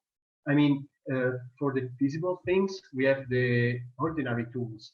I mean, a wetland contract is not an ordinary tool. It's something that goes a little bit farther on. I mean, it's more challenging. So I would say that, let me say, 20% of what we proposed maybe will not happen. But if it will happen, it's going to be a huge goal.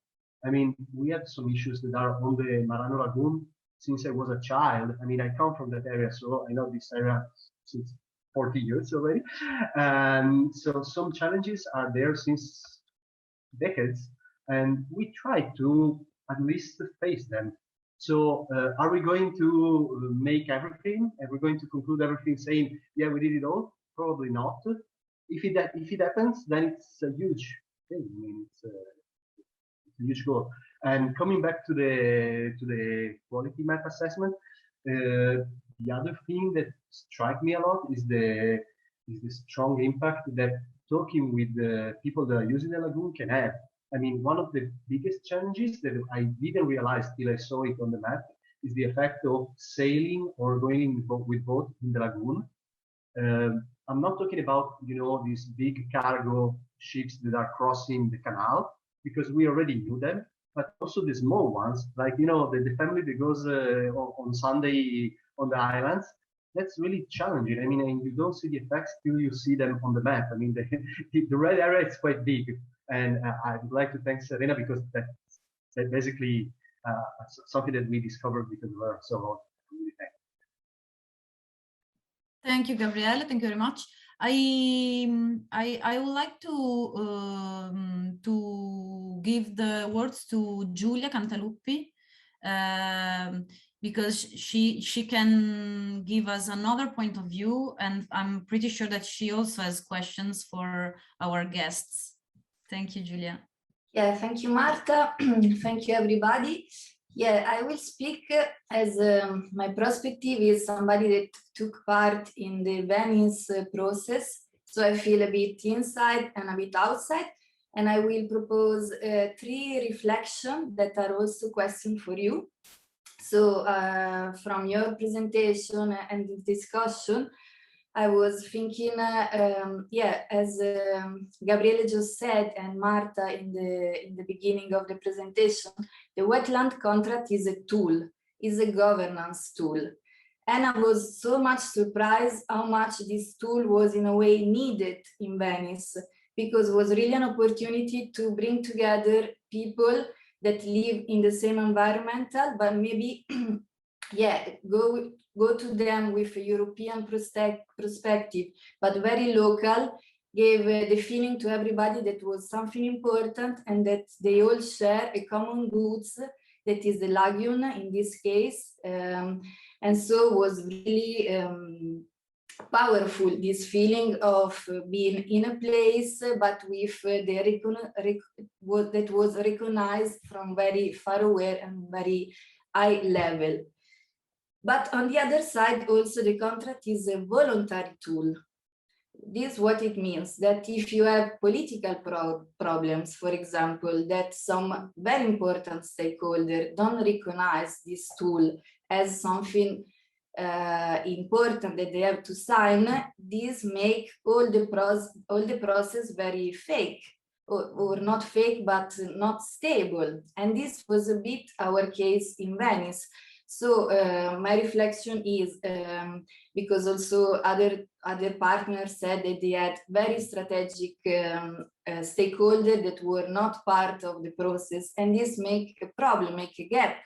So in a way, if I'm thinking of implementation, I think that the contract should be voluntary, but a number of stakeholders, strategic stakeholders, we have to find a way to be involved in it, maybe with longer discussion, maybe I don't know, but otherwise it's very difficult to make the people work together, but without the responsible of all this.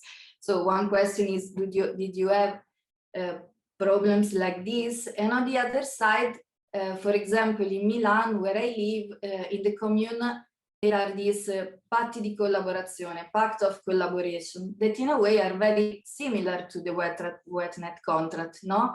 Is you want to do something with other people for the develop social, ecological, economical develop of the city, and you ask for the right to do it in community with other association, other political. But also the pact of collaboration, they give something to the people that participate.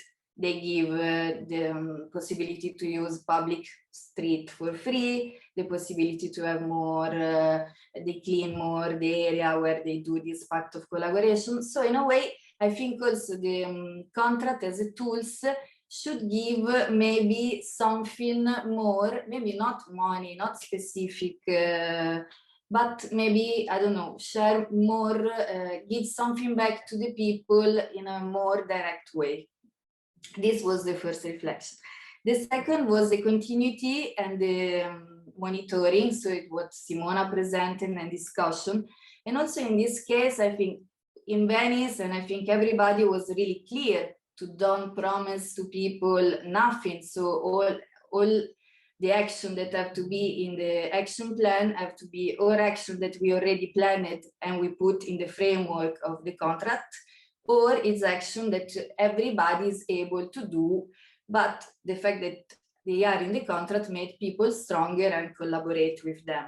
But I think it, for example, only to organize the assembly of the wetland contract was something that we want to do with all the stakeholders. We want to continue to have a role. Also, if the project is finished or we want to find a way to implement it, but maybe, I don't know, give new perspective, new opportunity is very, very important to really make all the action are going to happen. And the first reflection, somebody was saying that, you know, I think Svetlana, that the problem was the property, that you have a small property that maybe they have their own interests, that they don't have nothing to do with the situation, the environmental, but they are there and they have the right to be there and they are owners, in fact. Also in Venice, we had this situation, but also we had a lot of empty spaces, places that are forget that they are inaccessible. And this is big patrimonial that, I don't know, also can be really a starting point to use these places, map these spaces. I'm thinking about building, but also land abandoned that nobody take care. So have a map of all these. This is one of the things we would like to do, for example, but of course can be another European project. And I think also in your land and situation, you have a lot of empty spaces that have to have new function and to figure out how, and if we can do this together is super powerful. You imagine empty all the animals that are there and the empty spaces in the lagoon are part of the humans that we are all at home, or we were all at home in the last 2 years. So yeah, a bit these three main points to if you have reflection on this, I'm happy. Thank you. Thank you, Giulia. Let's see if Svetlana or Leona and Sergio or Gabriele wants to answer or comments the comments.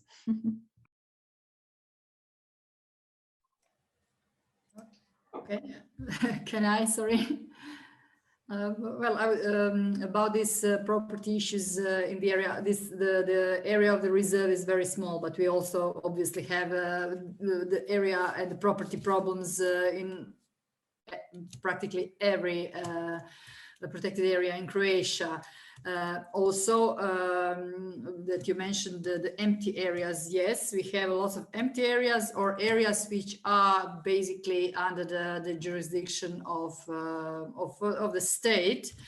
But usually managing these areas sometimes can be as challenging as dealing with areas in a private property, because we have this, let's say, a centralized part it was a ministry, now it's not a ministry, but a directorate and so on, and which manages the properties which manages the state properties, and they are really very slow when you really ask them anything to do on it. So we as a managers actually have to ask for the permission from the state to let us do something which is clearly a management, good management practice or good management thing on the area, and really goes for months or years. We did manage during the project, and partly thanks to the project, we did manage to make one, let's say, administrative step forward. And this is that now in cadastre and land books, I don't know the real name, land, but we have two types of register, land register. We have managed to make a note that when you're looking at some parcel, that everybody who looks at it via our open internet services can see that this land is within the protected area, that this is within the ornithological reserve. So it's not possible anymore to, let's say, sell the land to somebody else, to the third party, without first offering the land to the state or to the county or to the local authority, to the city. So we will have, it already started, and we have better control of what is going on with this selling the land in our ornithological reserve, because it's very attractive place. It's small, it's near the sea, near the beautiful beaches, and 8 kilometers from the, let's say, the most touristic city on our part of the coast, Rovinj. So the pressure is really very huge. People would probably, if it's not the reserve, people would probably build apartments and villas basically on the sea. So it's going to be prevented. And the good thing is as well that currently the mayor of the Rovinj city is really very committed to stop the illegal construction. So they're really very committed to that, and we are probably going to be able to solve the area in this respect as a really beautiful landscape.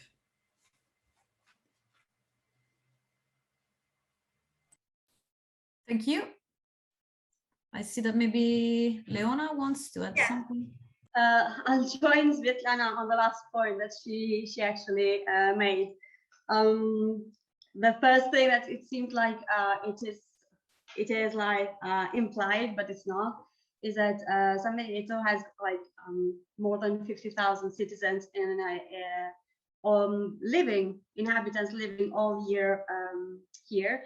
But for example, during summer they double, and before COVID they used to yeah, even be more than double. I guess that in that case, if we didn't have a reserve, that would be also like a block of apartments, that's for sure. And we also have a great soil consumption. So everybody knows that. And there are also political parties that are trying to push in a direction that is greener rather than all, I don't know, buildings. So that's the main thing that is actually important and shouldn't always be implied, especially for the general public. And second one is that we also have a similar situation. The reserve is partially owned by the province, the municipality, the region, etc. But we haven't had any problems, and we expect to avoid them in the future as well, because the management is of the municipality, and there is great understanding, communication, and sharing of ideas and objectives. So we don't have any basis to say that we will have problems in the future to implement these actions. Sorry. And the third part is what will the general public gain in the long term? Well, first of all, physically, they will gain in the future because we included in our action plan building a bridge over the Tronto, which means that the reserve is like south of Marche region, bordering Abruzzo region, and there will be built a bridge, like a cycle path connecting the two regions throughout the reserve. Therefore, will be like a reserve that is much greener and will attract tourism. And well, as my last point, it will be also like a education point. The reserve has always been an education point for students, for adults, so we will continue to raise awareness on that. Therefore, the public in general will be much more educated in terms of respecting the environment. And the last thing that we actually think will be even better is that in the past, safeguarding the dunes was not considered, for example, relevant.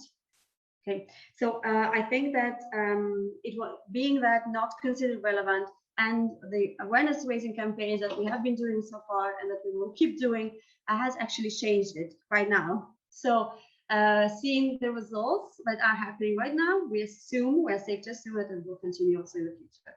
So the public in general will get will be a bit more educated in terms of environment on the reserve.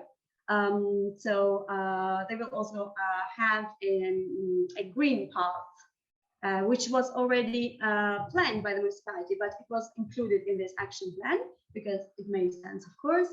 And the environment itself, reserve, the dunes, the wetlands will be much more protected, and not only because of the interest of all the stakeholders involved, but also because of the awareness of people that will gain. So it will be much more protected because people will pay more attention. They will not just go there and walk on it and throw away litter and stuff. So we think that is going to happen. Yeah, I hope I answered to you, Julia. Thank you, Leona. I don't know if Gabriele wants to answer to Julia too. I can see you. Now I can see you. Yeah, here I am. I had a very long conversation on this topic with Professor Satosi, and I think we shared some of the background. Somehow we have been a little bit more lucky on certain aspects. I have to say that that's the main issue in all the voluntary and participatory processes. I mean, it's one of the things you have to deal with. I mean, you have to try to convey the message that this is important and this is, not somehow it's political, but in the nice meaning of the word political. I mean, it's looking to the future. It's not looking to, open a public building. I mean, it's not something that you can monetize immediately as a politician, but it's something that you do more looking on the long term.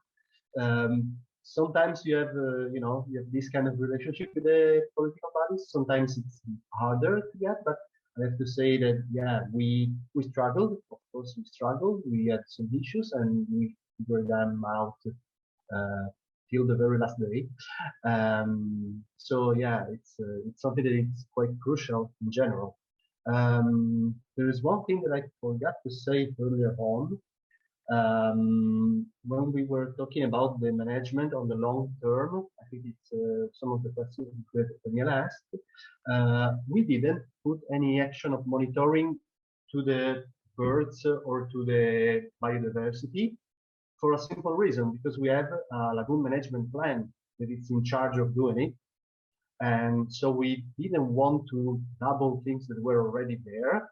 What we did was to cooperate with the regional body that is in charge of these things.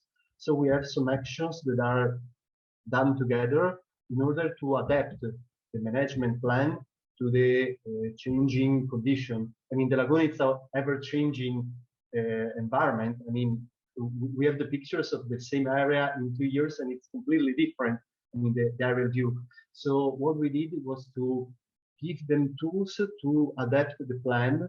I mean, a management plan sets a really strong boundary on areas that are changing. I mean, right now we are protecting areas that are not the same that needed to be protected because they move simply. So we try to give them tools to adapt to this changing situation. So yeah, just because I forgot to answer. No, but that's very good. It's basically avoiding overlapping and building on what exists and creating foundations for the future. This is what Hopefully. Gabriele is mentioning, but also what the other participants. And the fact that you are dealing with public, yeah, it's challenging, but it's also something that that has to take place in the long run. Thank you. Thank you very much. Maybe I know that also Michela would like to. Yeah, hello everybody. Yeah, so thanks first of all to all our speakers and all our discussants. I think, as I said at the very beginning, that keeping on this conversation is very useful because at least every time I learn something new, even though the project is something that we are following since 2 years. So I have a question that I'm addressing to Daniela, first of all, to Daniela Simeon. And then actually I would like to ask a part of these questions also to the speakers and to the speakers dealing with the wetland areas, including Julia, obviously, because she was part of the CREW wetland contract. So my question relates to the phases these projects are based on. So there's a sort of a big initial phase of animation, where, you know, this institutional body, in our case was UF, was animating all the steps towards the signing of the contract. But then after that contract has been signed and all the actions drafted, there's a second phase that is more operative, you know, where there's a sort of shift of responsibilities, where there's the empowerment of the stakeholders on the territory and their commitment. So from being animated, let's say, they become animators themselves. So from a strategic point of view, and I asked this to Daniela because I think that from her management position, she saw a lot of projects, and so also there's successes and failures. So from a strategic point of view, what can be done so that this second part of commitment and empowerment is useful? So are there any tips for the continuation of the projects? I'm not sure if it is clear. And considering this framework, to the speakers, I would ask if they think about themselves in the future having a role, you know, again, together with the stakeholders involved, maybe a different role, as we already said, but how they do imagine, you know, the future and the second part of, you know, building the actions that were drafted together. Is it okay, Marta, if I start answering? Yes, please. Yeah? Okay. Thank you. Thank you, Michaela, for your question. Very interesting one, not an easy one. I have to tell you that this brings me a bit to my 4 years of living in Belgium, where I was also a project manager.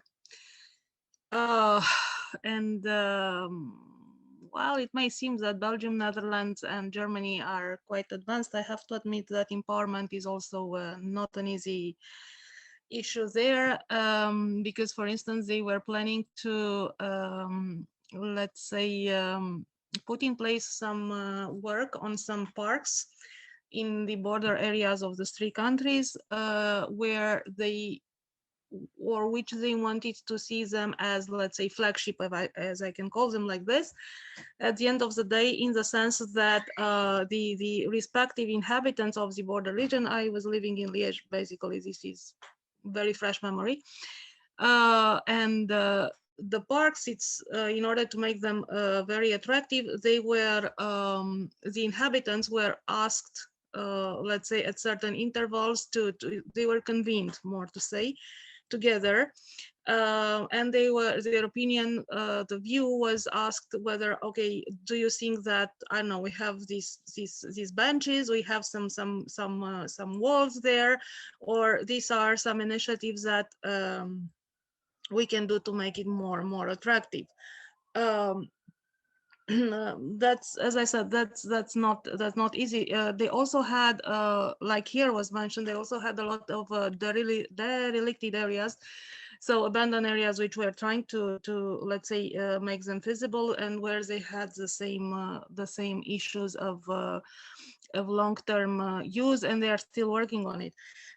But I'm glad that Michaela raised this question, because it is really a key question, and it is indeed empowerment. So what I could suggest, also based on what I have heard from the panelists, is that somehow you already put in place some steps, in the sense that you have secured a very good participation of important stakeholders.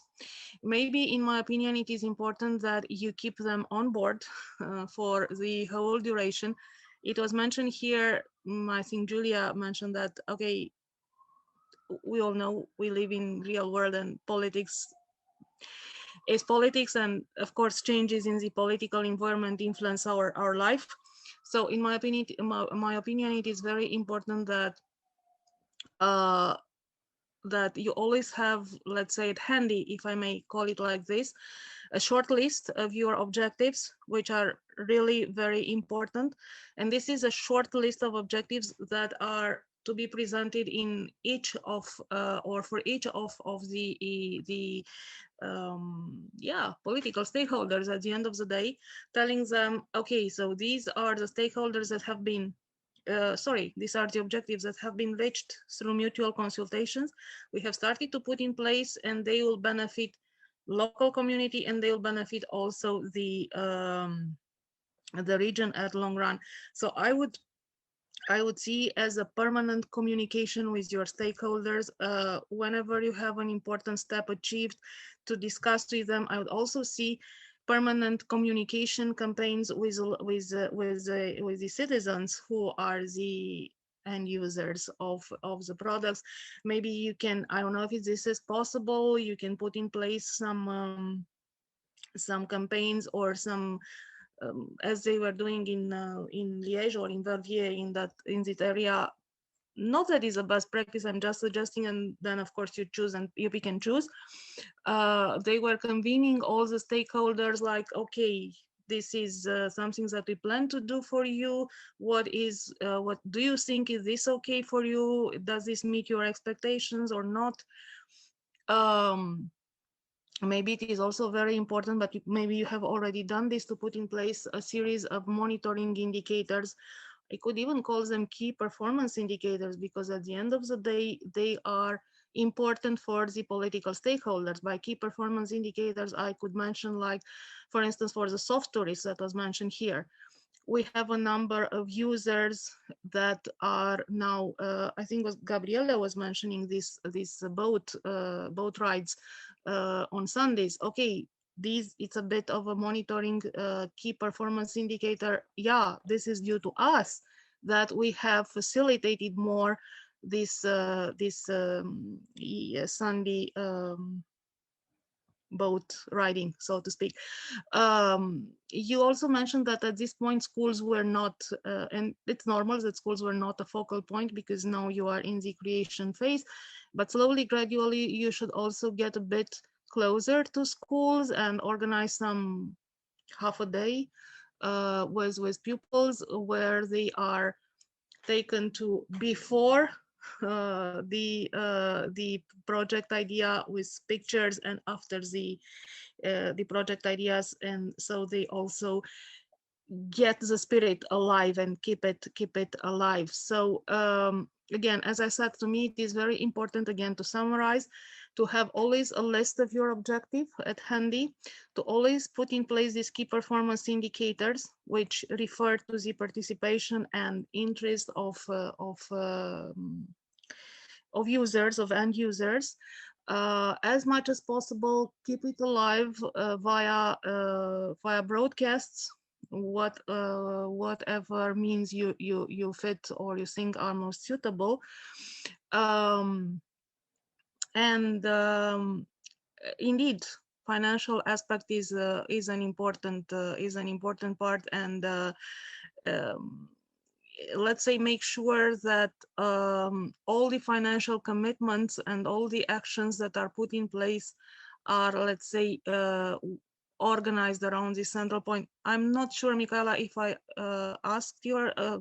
answered your question, or if I can provide maybe later on some more details. But again, thank you very much, and really, it's not easy what you have ahead, but I can see that you're all very committed, and I'm sure you can. I see it like a plane. It's taxiing on the runway, and there is a small car coming to, you know, do the push up, and then the plane, it's absolutely ready to take off. So it's, yeah, it's piloting right now. Thank you very much. You definitely answered my questions, and it was very, very clear. Thank you. So I don't know, I asked the speakers if they have any idea of how this could happen for the institution they represent in the future, and if they want or plan to have a role in what also Daniela just described.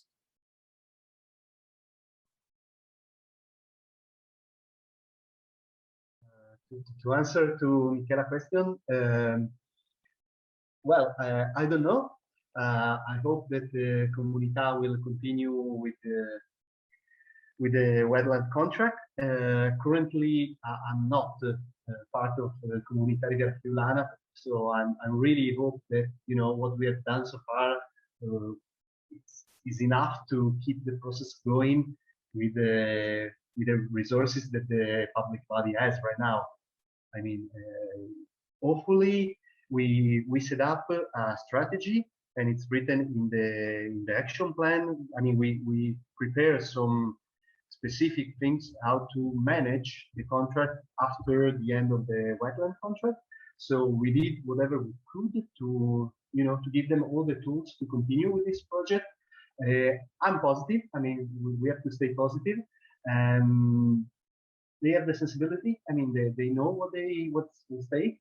So hopefully they will be able to continue and to, you know, follow what's written on the action plan. I'm really positive for them.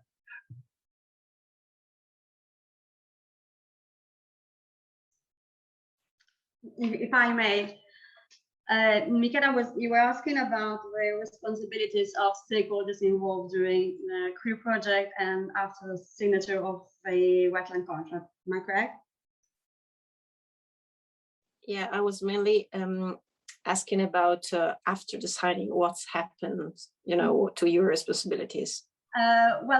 We in the action plan, we have divided the different responsibilities based on the interest and the strategic position of each stakeholder and the financial funds available. Therefore, in the action plan, each activity that will be implemented has already been sort of matched with an interested party. Therefore, there will not be like crashes or misunderstandings in responsibilities and monitoring, because everything is already set and everything is already clear and agreed among all people. As Sentina reserved, there is the office that will monitor everything. Therefore, everything will be monitored by the office, and all responsibilities are already set. So we don't expect to have issues in this case. Okay, could I just share a screen, Marta, please? Okay. Yeah, for sure. Yeah. Okay, just to make it a little bit more easier for me to explain. So as a public institution who is actually in charge of managing the reserve, we are going to have maybe a better position than some other project partners in this project. So we are definitely, we have to stay involved in most of the actions. And within the action plan and within the the wetland contract itself, we have established a management structure, which is actually like this. The stakeholder forum is consisted of every stakeholder who has either signed the wetland contract or agreed to be the member of it. I explained that situation earlier.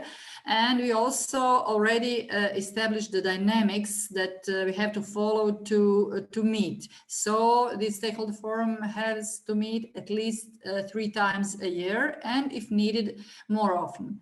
Then we have this smaller body.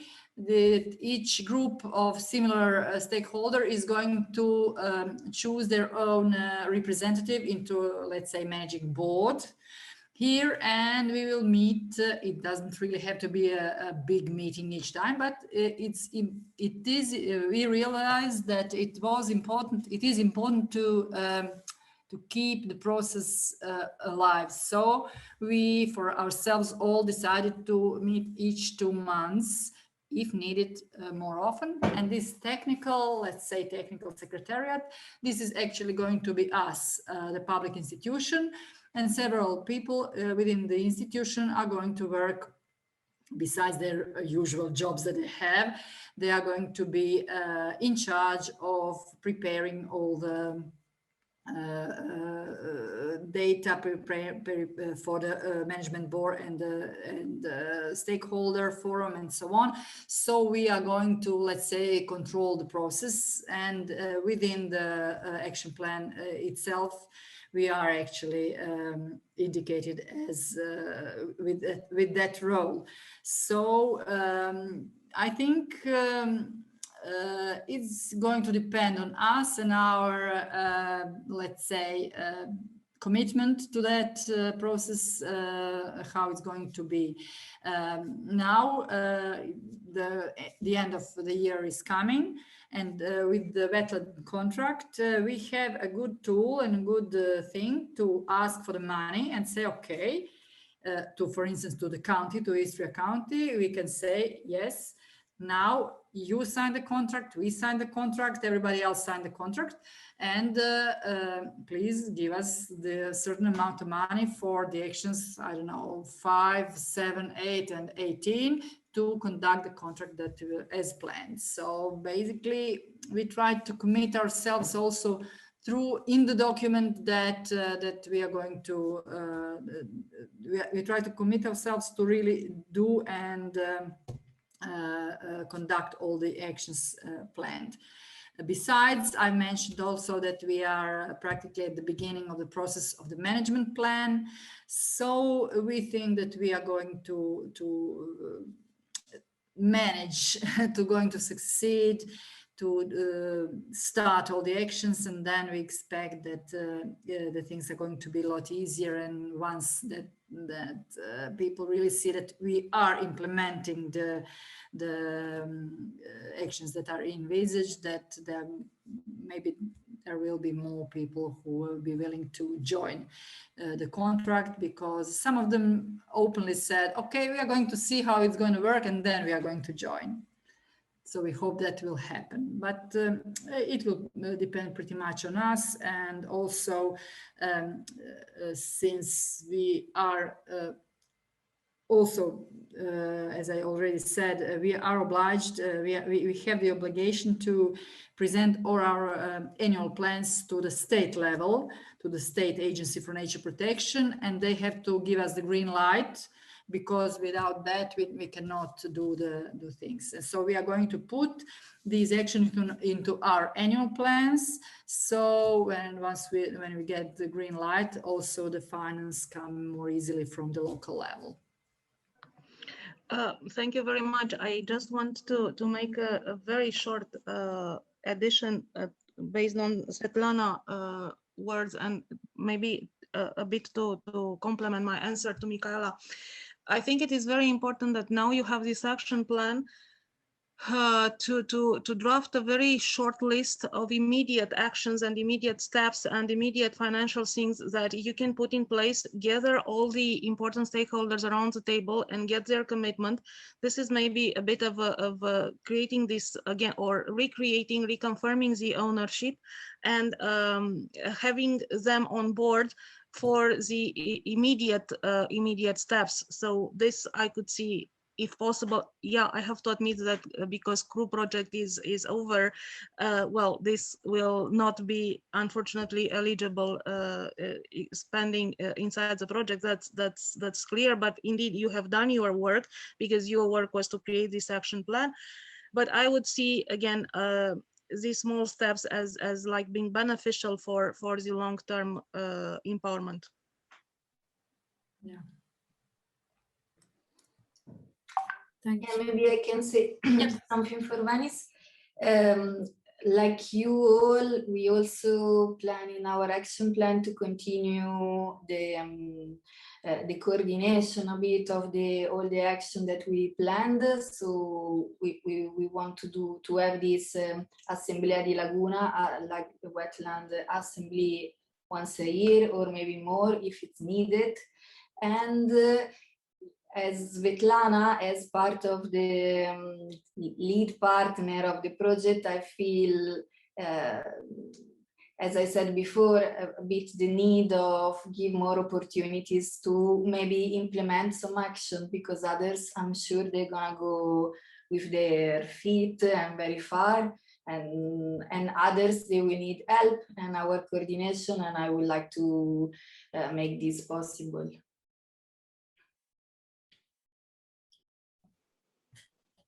Thank you everyone for answering. I think that Marta now wants to, I don't know. Yes, yeah, I will ask if there are more questions, more comments, if somebody wants to add some more. Otherwise, I will go towards the conclusion of this session. I really want to thank you everybody for being here and for animating so well the discussion. Actually, we didn't have to do nothing, so many thanks. And especially I would like to thank you also for being such polite with the timing and everything, because we are perfectly on time, so thank you very much.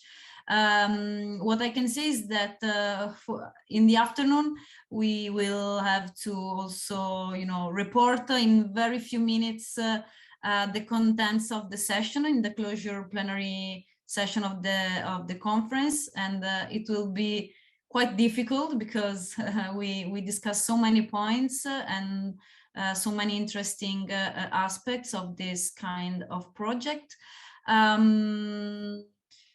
That's it, I think. I know, the feeling is that nothing is finishing today. We really hope to have the opportunity to talk again, but more than talking, put in action our ambitions and the importance of this kind of governance tool, and more than the tool itself, the activation of communities and the possibility of enhancing also awareness of the crucial aspect of these fragile territories.